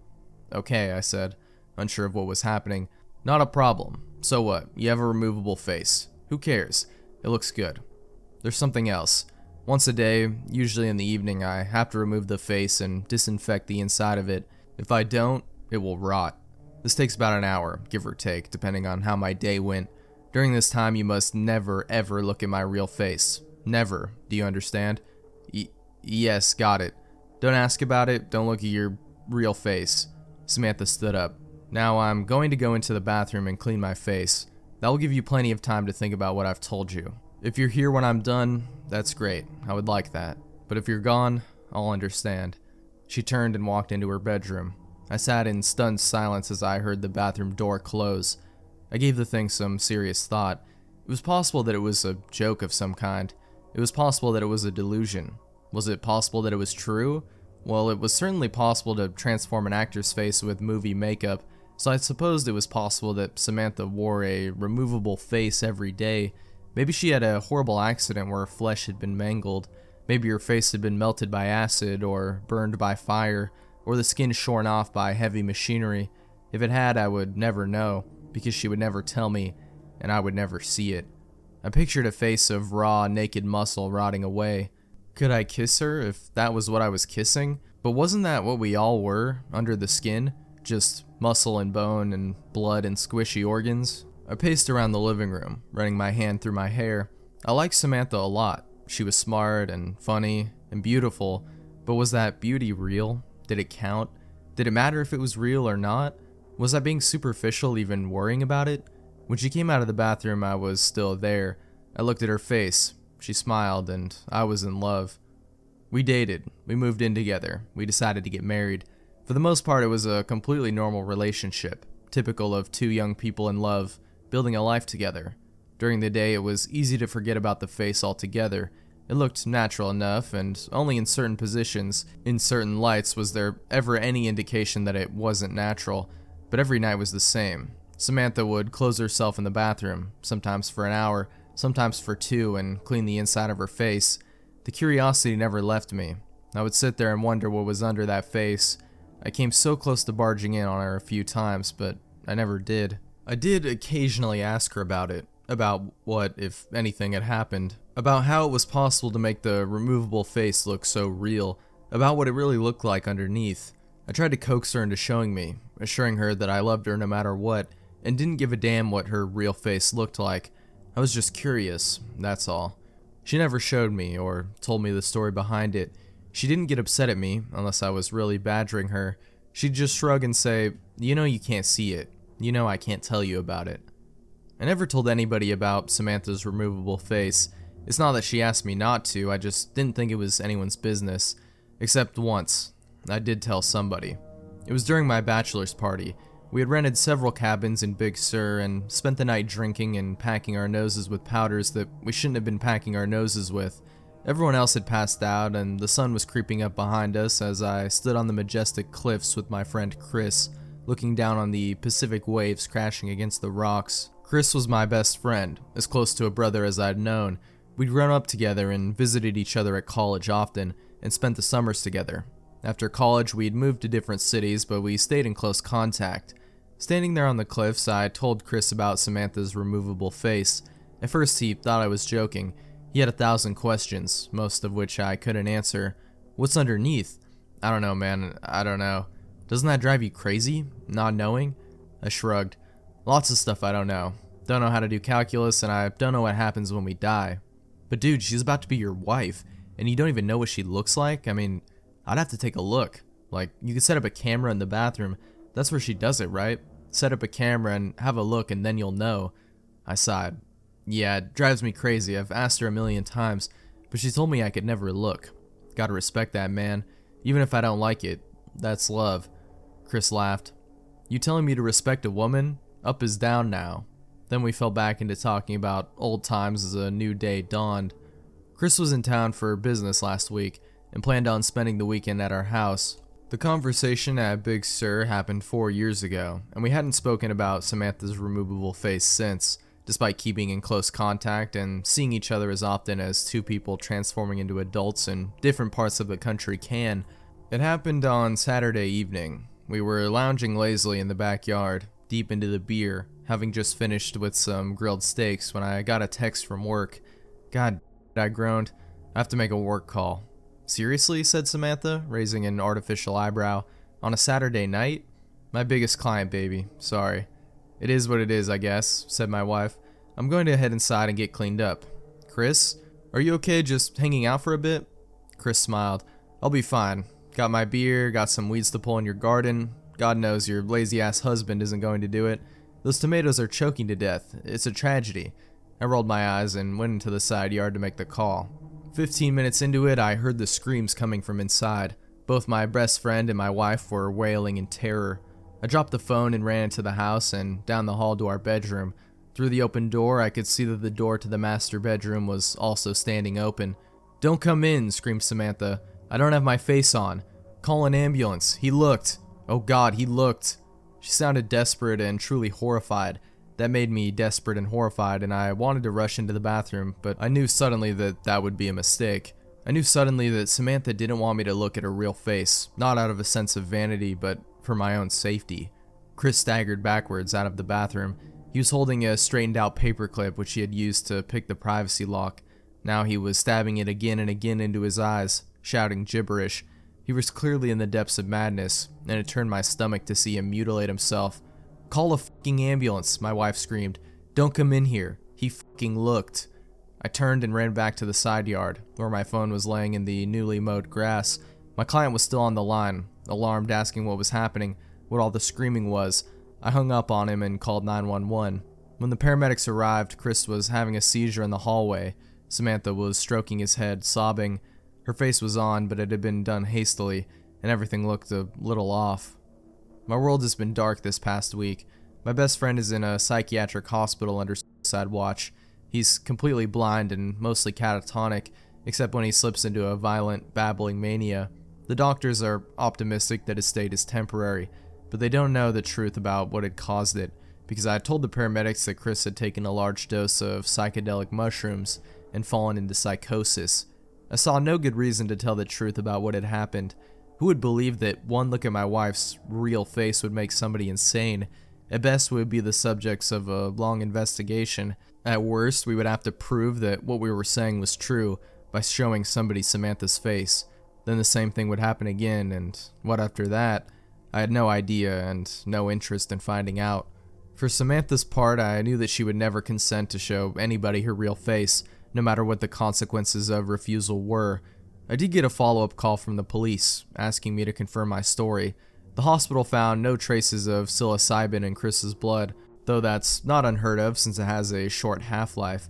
If they end up testing his hair, I will likely be in a lot of trouble, but that's truly the least of my concerns. Samantha is in a state of her own. She still cleans the inside of her face, though not as regularly, and when she puts it back on, it's always crooked now. It's beginning to smell a little bit. I've tried to assure her that it wasn't her fault. He knew, I said. I told him that nobody was ever allowed to look at it. He knew, and then he broke into the bathroom. That is not on you, baby. Please, talk to me. Not on me? That one look at my f***ing face makes people insane? Please, I just need some time alone. As for me, I'm doing my best to hold it together. Do you know what's strange, though? Despite what happened to Chris, I still find myself curious about what my wife's real face looks like. More curious than ever, really. I volunteered to sit next to a dead man on a plane, and deeply regret it. The man in seat 43A died halfway across the Atlantic. I was sitting near the front of the plane, just behind first class, and couldn't really see the commotion, but I could hear someone gasping and retching, loud at first, then quieter and quieter. A flight attendant got on the PA and asked for any medical professionals among the passengers to help. I guess there were none. After a few minutes, the man's sounds deteriorated into a sort of gurgle, then silence. Then it was over. His name was Molyneux, and he was old, but not that old, and it was likely a heart attack, aneurysm, drug reaction, or God's will, according to conflicting nth-hand reports that filtered down the plane from row 43, where a flight attendant simply buckled the newly deceased back into his window seat and covered his face with a complimentary airline blanket. The pilot got on the intercom and told us the plane would be heading back to New York due to a tragic medical situation involving one of our passengers. Folks, we're looking for a volunteer willing to sit next to the deceased while we return to our originating airport, the pilot continued. This flight is entirely full, and the person sitting there now isn't feeling comfortable. It's an aisle seat, and it will only be a few hours before we're back over land. I'm not sure why I volunteered. Probably some combination of exhaustion, altruism, and morbid curiosity. My vacation plans were shot anyway, I figured, so why not take the most interesting seat on the plane? The flight attendant thanked me profusely, as did a queasy-looking teenager who took my original seat. I picked up my handbag and shuffled down the aisle to the very last row of the plane. My only prior experience with corpses was an open casket funeral for my grandmother when I was a kid, but the idea of death had never particularly bothered me. It's natural, after all. That said, I admit that I second-guessed my decision as soon as I saw my new seatmate. Mr. Molyneux, rest in peace, sat upright between the window and me, strapped around the waist, with a blue fleece blanket covering his torso and head. The blanket did not cover his hands, which were resting on his lap above his seatbelt, placed that way by a flight attendant as a sign of respect, I assumed. Molyneux's pale fingers were twisted into claws that betrayed the agony of his death. I couldn't look at those hands without imagining what his face looked like under the blanket. I thought of asking for a second blanket, but the flight crew was still busy calming down other passengers and preparing for our U-turn around the Atlantic Ocean, so I tried to forget my uneasiness and close my eyes and slept. I woke, hours or minutes later, I don't know, to the jostling of turbulence. The cabin lights were off and most of the passengers around me seemed to be sleeping. I looked out the window, trying not to look at Molyneux as I did so, and saw only the uniform blackness of the night. I imagined the ocean miles below us, lightless and cold. The thought unsettled me, and I reached across Molyneux to close the window shade. Then I stopped myself. Hadn't the shade been closed when I sat down? I realized there was something else off about the scene. Molyneux's posture had somehow changed while I slept. It took me a few seconds to pinpoint it. His gnarled hands remained on his lap. He was still belted at the waist, and the blanket still shrouded his upper body, but the fabric looked somehow twisted now, as if he had been fidgeting. Very slowly, knowing it was insane even as I knew I couldn't stop myself, I lifted a corner of the blanket. I uncovered his shirt, which the flight crew had unbuttoned while trying to save him. A patch of blue-gray skin sprouting white chest hair peeked out from it. I lifted the blanket higher. His collar was flecked with dried blood. I remembered his terrible gasping. Finally, I pulled the blanket entirely off and stifled a scream. Molyneux's head was turned away from me, exactly as if he had turned to stare out the window. I could see his face reflected in the plexiglass. It was undoubtedly a dead man's face. Pale, drawn, lips parted, jaw slack. There was no life in it, except his eyes. They were moving. I stared at the reflection for half a minute, and I'm sure of it, in the center of that death mask, two pupils flicked back and forth, as if tracking something out there in the sky. "What are you doing?" a voice behind me interrupted. I whipped around and saw the woman seated across the aisle staring at me, not so much in fear as disgust. "Cover him back up. Give him his peace. I think he's moving," I stammered. "His eyes, I think he might not actually be," but I couldn't finish the sentence. It was too crazy. Nor did I have to, because at that moment my stomach dropped 10 feet along with everyone else in the plane. Coffee cups and purses slammed against the ceiling.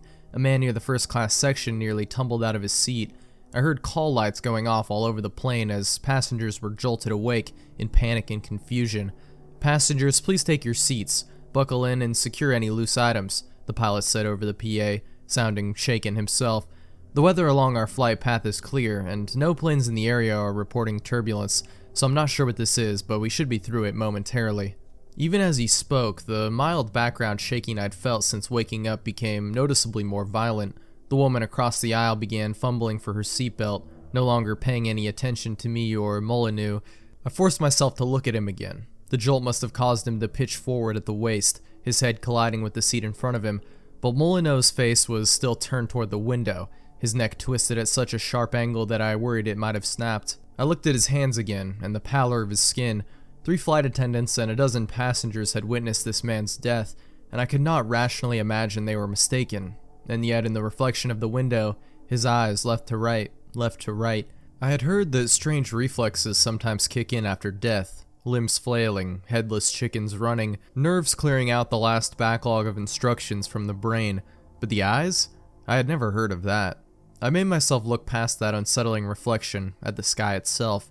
It was still dark, moonless and cloudless, but the atmosphere seemed to have taken on a strange hue, a very dark green, like pea soup fog.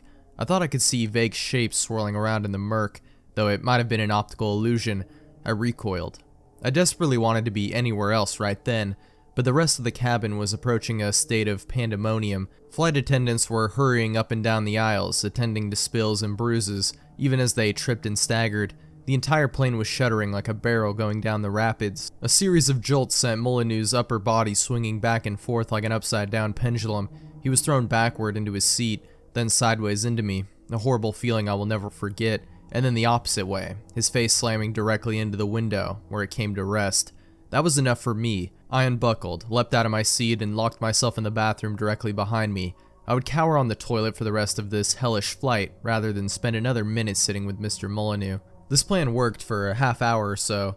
I braced both my arms against the bathroom's walls and listened to the chimes of flight attendant call buttons, the whine of jet engines, and the growling of the sky. I tried to calm myself by visualizing the skyline of New York, the JFK airstrip, a calm descent.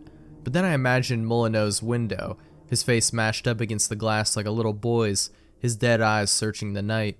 The captain's disembodied voice called me back to reality. He sounded outright scared now, and the PA kept cutting in and out. "Extremely anomalous weather.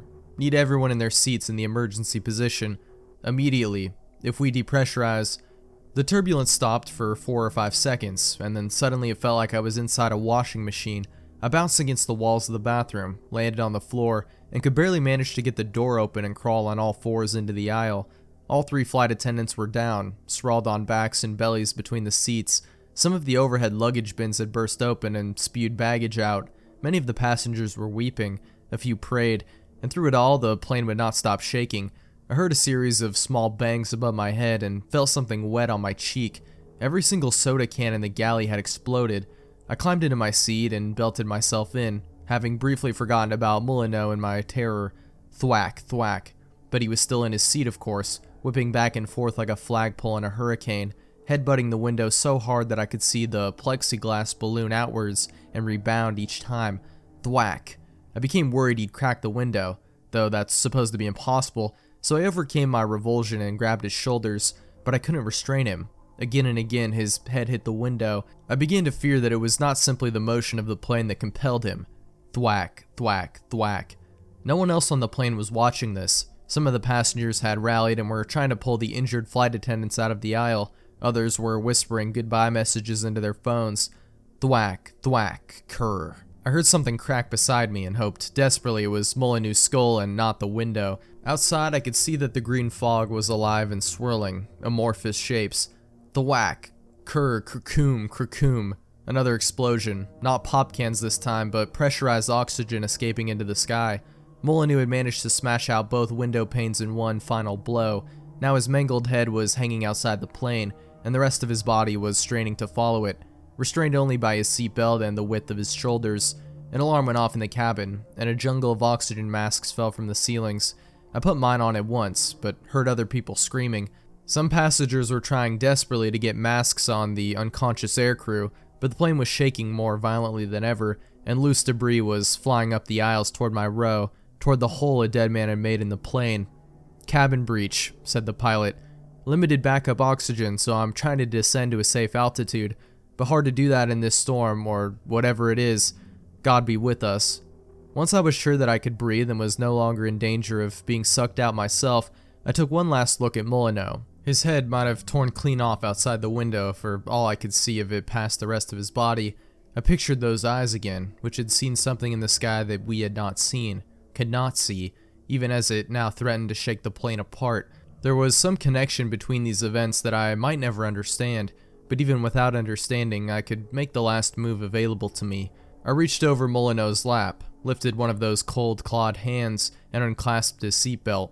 There was an intolerable crunching noise as, I presume, his shoulders were squeezed and crushed to fit the window frame, and then in a split second, he was gone, out the window, into the night. A pale old man falling end over end toward the black ocean. "Whatever you saw out there," I whispered, "whatever you were looking for, go to it, and leave us be." The green fog lifted a few minutes later, and the plane descended until it was safe to breathe without the masks. Less than an hour later, I really did see the JFK airstrip. A whole squadron of police and ambulances met us on the way down. The flight attendants and several passengers had to be hospitalized, but as far as I know, no one suffered serious injuries. Federal investigators eventually concluded that we had flown through a localized weather anomaly, witnessed by no other plane in the sky that night. Some sort of debris must have been flying around up there with us and taken out the window at 43A. They wrote in their report, quote, "This event led to a sudden loss of cabin pressure, in which the body of a passenger who had died earlier in an unrelated medical emergency was ejected from the plane." I expected to hear a lot more about it on the news, but I suppose in the end it was just one of those things. The airline had no interest in publicizing the incident, of course, and the passengers had no desire to relive it. For most people on the flight, it was simply a freak tragedy followed by a close call, and all's well that ends well. I'm the only one that will dream for the rest of my life about Molyneux's eyes and what they saw on the way to the ocean. I had a disturbing conversation with my 7-year-old daughter. Dad, I saw a zombie." I was in the kitchen making tea when my little girl came rushing in. She ran through the back door so fast she almost tripped up the step. I poured boiling water from the kettle into a mug, hardly looking up. "Oh yeah? Yeah, I did. Its face was all pale and messed up. It was gross, Dad." I put the kettle back and picked up the milk, sighed inwardly. I really had to be more careful about what I watched on the TV in the evening. Rosie has a habit of sneaking downstairs in the night, and last week she caught me watching The Walking Dead of all things. She's had zombies on the brain ever since. I keep telling her that they're not real, but it doesn't seem to make a difference. "Sweetheart, what did we say about zombies? I scooped the tea bag out of the mug and dumped it in the bin. You know, if you keep talking about them, Daddy's going to get in trouble with Mummy again. Yeah, but I saw one. I know, darling, but I already checked the back garden twice yesterday, and I can promise you it's a zombie-free zone. No, not in the back garden. I didn't see it in the back garden. I had the mug half raised to my lips, but now I put it down again. I turned to look at Rosie. Her hair was windswept and her little cheeks were red, as if she'd been running. Sweetheart? I put on my best stern, Daddy's not happy voice. I'm going to ask you a question, and I want you to be honest with me. Have you been playing along the path out back again? I didn't really need to ask the question because I already knew the answer. Rosie is allowed to play in the garden on her own, and sometimes if she asks us permission first, we let her ride her bike along the path at the back of our house, the one that runs past all the neighbors' back gardens, but that's all we allow her to do. The area is pretty safe, but these days you can never be too careful. There was a burglary a couple of roads over a few months back, and last year someone was mugged on the high street. Several years ago, a few towns over, a little boy even went missing. That was quite a long way away from here, of course, but it made national news for a few days until the search fizzled out, and it made a lot of parents more cautious. Rosie's getting older now, and she's an adventurous girl, but still, you have to have boundaries, and on a few occasions lately, Rosie's been crossing those boundaries, riding her bike further than she should, not coming in straight away when we call her, sneaking out the back gate when she's only meant to be playing in the garden. As I watched Rosie now, I noticed her face growing redder. She looked away from me, down at the kitchen floor, and scuffed her feet. Dad, I only went a little way down, she said. I promise, I was chatting to Mr. Henderson because I saw him in his back garden. I said hello and made him jump. I sighed. So there it was. Mr. Henderson was Rosie's zombie. Yesterday was the postman, and the day before was a different neighbor. I took a sip of tea and shook my head. Mr. Henderson was, in fairness, a better candidate than the others. The guy lives on his own, and he looks about 100 years old, moles all over his face, skin like a deflated balloon. Whenever we'd chatted over the garden fence before, though, he'd always seemed nice enough, just a bit lonely. I couldn't have Rosie going around calling him a zombie. Listen to me, sweetheart. I know you didn't go far or anything, but I don't want you— I came right back after too, Dad, Rosie interrupted. She was staring up at me now, blue eyes large and pleading. I promise. And I even said no when Mr. Henderson offered me an ice cream, because I know you don't like me taking stuff from strangers. I opened my mouth to respond, then paused. He offered you ice cream? Yeah, but I said no.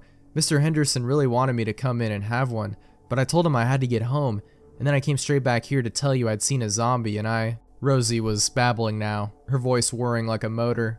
But I'd stopped listening. My mind was still stuck on something she'd said a moment before. Mr. Henderson really wanted me to come in and have one.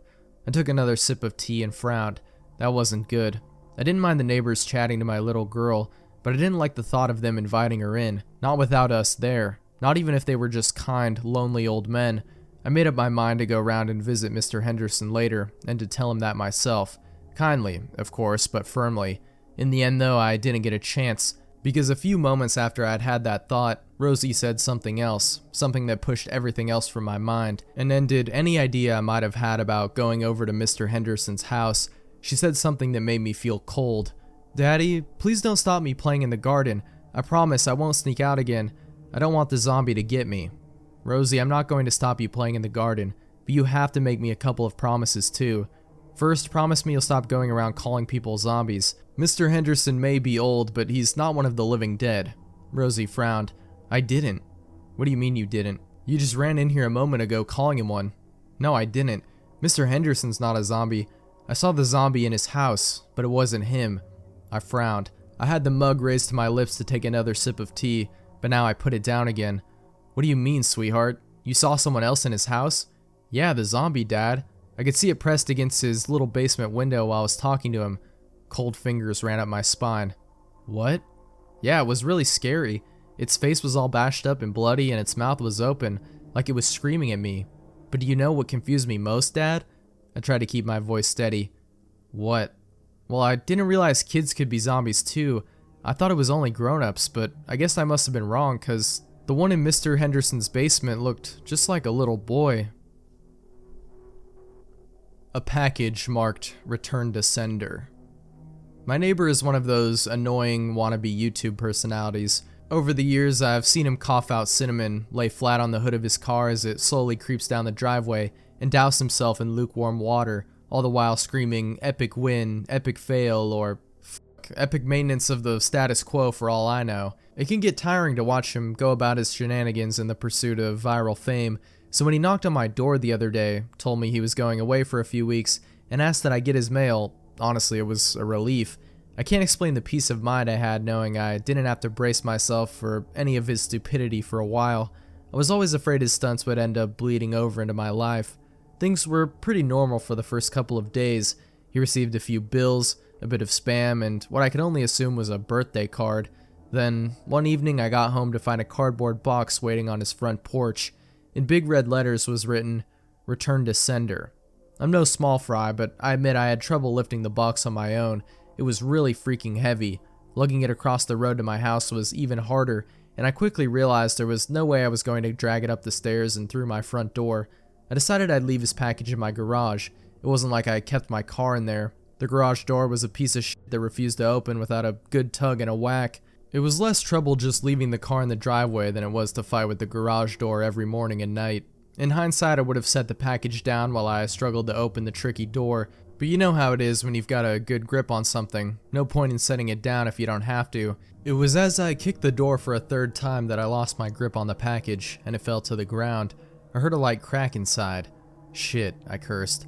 I hoped I hadn't broken anything important, but figured I just wouldn't tell my neighbor about it and let him assume the break happened en route.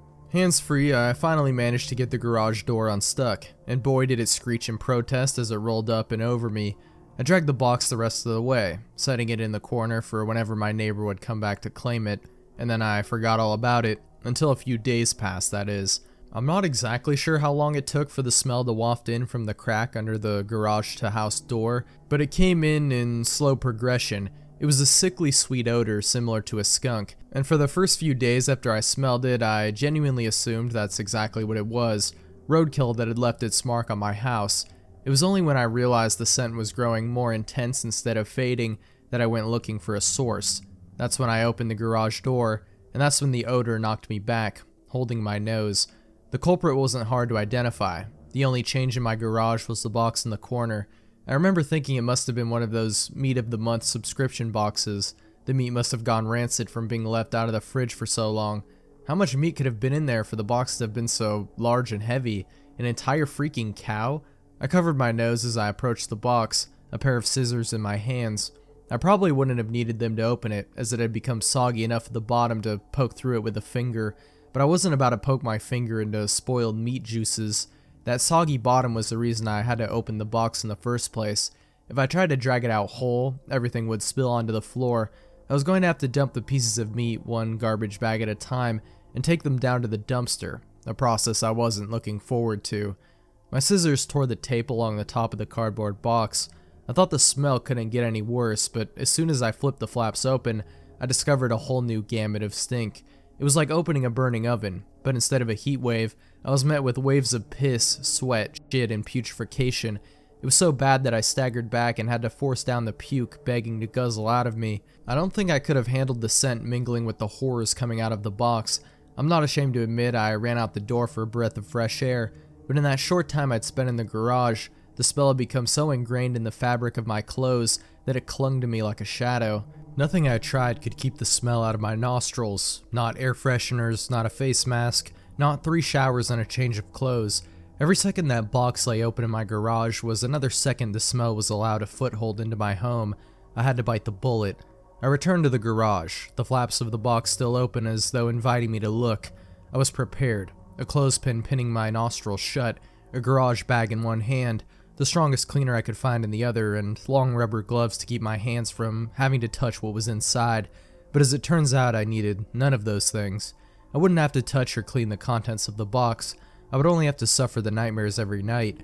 You see, there was meat in that box, but it didn't come from a cow or a pig. No, it was worse than that. It was my neighbor, dead. Still in one piece, but dead. I called the cops, and naturally they took me in for interrogation. It's kind of hard not to suspect the man with a corpse in his garage after all. Thankfully, they soon realized I wasn't involved. My DNA might have been all over that box. The smell might have left a mark throughout my house, but there was one piece of irrefutable evidence in my neighbor's own hands that proved my innocence. A vlogging camera. They showed me the footage only once. I'm not sure if they were allowed to or if they felt bad for me, so they figured it couldn't hurt. Either way, I saw it. My neighbor was sitting in the box outside of a shipping facility, laughing as he told the world he was going to mail himself across state lines. He'd brought pee bottles, food, a pillow, and a few flashlights. His friend, a guy I'd seen at his place several times to help with the stunts, closed the lid and presumably dropped him off for shipment. Throughout the next couple of hours, or days, I'm honestly not sure, my neighbor recorded a few short clips about his progress. I think I'm in a truck now. I can feel it moving. Must be in a warehouse. Pretty warm here. Still got plenty of food. That kind of stuff. And then, on the last entry, the box toppled over. He broke his neck and that was it. The camera recorded until either the memory card got too full or the battery died. There's one thing I didn't tell the police after they showed me the video. One thing I heard in the footage that will haunt me to the day I die. Just after the tumble that broke his neck, I heard the familiar screeching sound of my garage door. I'm a snuff film superstar, but I'm starting to worry about the attention I'm getting. No, I don't have the source for the movies, and before you ask, it's not mainstream porn you can find by just googling my name. They're videos of me being murdered. Where would you even find those types of videos? Dark web, maybe? I don't know. I don't like watching myself being murdered. What I can tell you is I've starred in over 50, and according to the guy that distributes them, I'm the most watched and most sought after snuff star in history, if that's even a thing. You're probably wondering how one would even get into that business. Well, the short answer is by accident. You don't wake up one day and decide you want to be murdered. In my case, I answered an ad looking for an amateur actress. I was starting in the business and the pay seemed reasonable. When I arrived at the location, which was a house in an upmarket location, it didn't raise any red flags. It all seemed legit until I asked to be paid up front, and the response was, "Let's see how you die first." Before I knew it, I was being held down and the cameras began rolling. All I can say is, dying is like going to sleep during surgery. It's painful, yes, at the start, and scary, but when your heart starts slowing down, you get a rush of euphoria before everything goes silent, before the lights go out. I couldn't tell if there was an afterlife. I don't stay dead long enough to find out. It's like going to sleep without dreaming. There's a nanosecond of darkness before you wake up again. You would think that a guy whose business is death could be easily scared, but when I suddenly woke up as they were loading me into a shallow grave in the woods, he screamed like a little girl. It took some time to calm him down. You would swear it was him that was just brutally murdered with the way he reacted, but once the initial shock wore off, he looked me dead in the eye, no pun intended, and said, "I'm going to make you a f***ing star." I can't go into details on how I get snuffed out, but I can say the money is great. More than I could ever make being in mainstream porn. The problem isn't the fact that my employer is a death dealer of women. Actually, no women have been murdered apart from me, of course, since I started. The problem is the reaction I'm starting to get the more my popularity grows. The surprising thing is the people who notice me are the most ordinary people you could imagine, not monsters that hide away in the shadows fantasizing about murdering women. I mean school teachers, doctors, and even young teenagers. The biggest shock for me was when I was sitting in a cafe and I was approached by a young dad who had his 2 young daughters with him. He sat staring at me while his daughters sat eating chocolate muffins. I knew why he was looking at me, even if he didn't. As I was finishing up my latte, I looked up to see him standing next to me with a strange grin on his face. "Do I know you from somewhere?" he suddenly asked. I was in my comfort clothes. A baggy t-shirt with a pair of sweatpants and the tattoo of a pentagram on my arm was on show. He began studying me to figure out how he knew, and when I was just about to speak, he noticed the tattoo on my arm. It was like a light switched on in his brain and he suddenly realized where he knew me from. His face turned deathly pale, and he began to stutter a bit before he hurried himself and his daughters out of the cafe. I was never really worried about being noticed before, because the men that watched me expected me to be dead. I also never gave a second thought to my tattoo being the thing that gave me away. I mean, how many girls out there have the same tattoo? When I got it done, I was told it was a popular choice.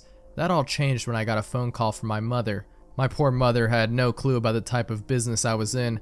She always thought I was into some lifestyle stuff, like a trainer to the stars or something. I think the dream was better than the reality, and always told her friends I was a successful businesswoman of some sort. Technically, she wasn't wrong. All that changed when she rang me in hysterics. She could barely contain herself over the phone. "You're alive! You're alive!" is all she kept on repeating down the phone. After I calmed her down and reassured her I was very much alive, I waited until her breathing had slowed to a more relaxed state. "Allison, for a moment I thought I was speaking to a ghost. My mother was always my biggest fan in life, and it broke my heart to hear her this upset. The police were here, men in suits, detectives I think they were. They told me you were dead. Oh, my sweet girl, they told me you were dead. They had found blood and something about a tape on the internet. The bastards gave me a heart attack. I knew you weren't dead. That night I went to stay with my mother, just to reassure her that I was still physically present and just hug her. Mainly to reassure myself that I was definitely still present in this world. Deep down I knew what this was about. Of course, someone who wasn't a degenerate monster was going to watch my movies and try to put a name on the woman who would be somewhere in a shallow grave. But I always thought people would think the movies were just great fakes because you can only be the star of one snuff movie, not 50. A few weeks had passed, and apart from my losing a year or two off of her life, things settled down. I had decided to quit. It was never going to be a long-term thing, but if I was going to stop, my final movie was going to be my best. Go out with a bang, I always say.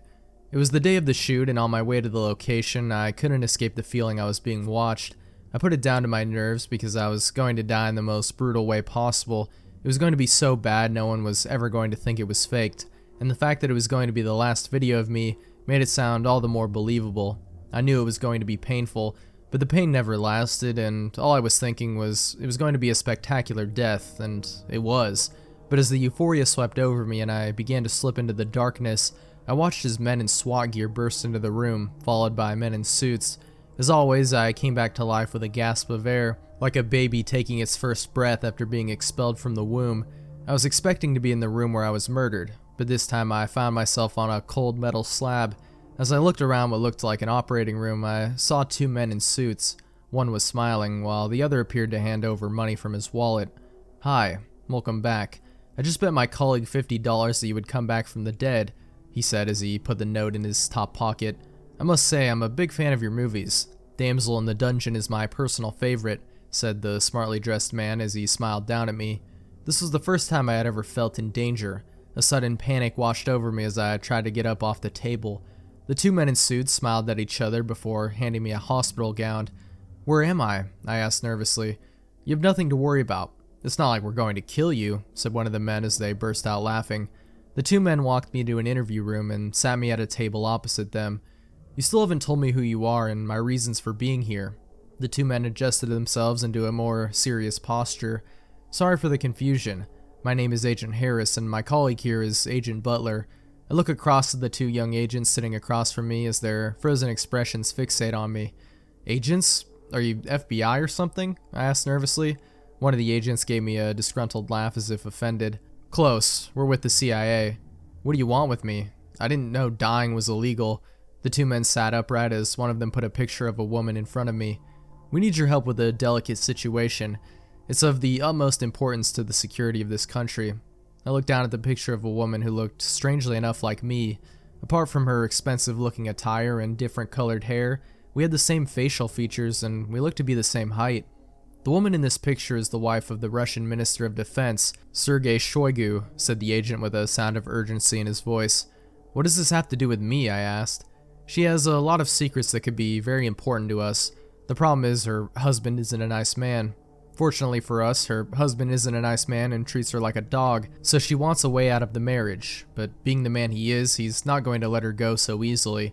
I still don't get what this has to do with me." The two agents look at each other before fixating their stares at me again. "Sergei is a very powerful man. Even if we got her out of the country, we couldn't guarantee her safety. The only way we could do that is if we faked her death, but it has to look convincing, and that's where you come in." It suddenly began to make sense. I remember a guy friend of mine who was big into conspiracy theories and would always bang on about how the moon landings were faked in a studio. "So would I be correct in thinking you want me to make another movie given my special talent?" The two agents look at each other again, but this time with a smile. "She catches on quick. I'm beginning to like her already." I pick up the picture again and stare at the woman looking back at me with pain in her eyes and a painted-on smile. "How much does this gig pay?" And that's it for this video. Collection, iceberg, whatever you want to call it. Let me know which story was the best, your favorite, which one disturbed you the most if you made it this far, or if you'd like me to do another one of these. But yeah, a little bit different video for December, I guess. Look out for more videos in the future coming soon. It's been me, sourcebrew. Thanks for listening, and I'll see you guys next time. Take care.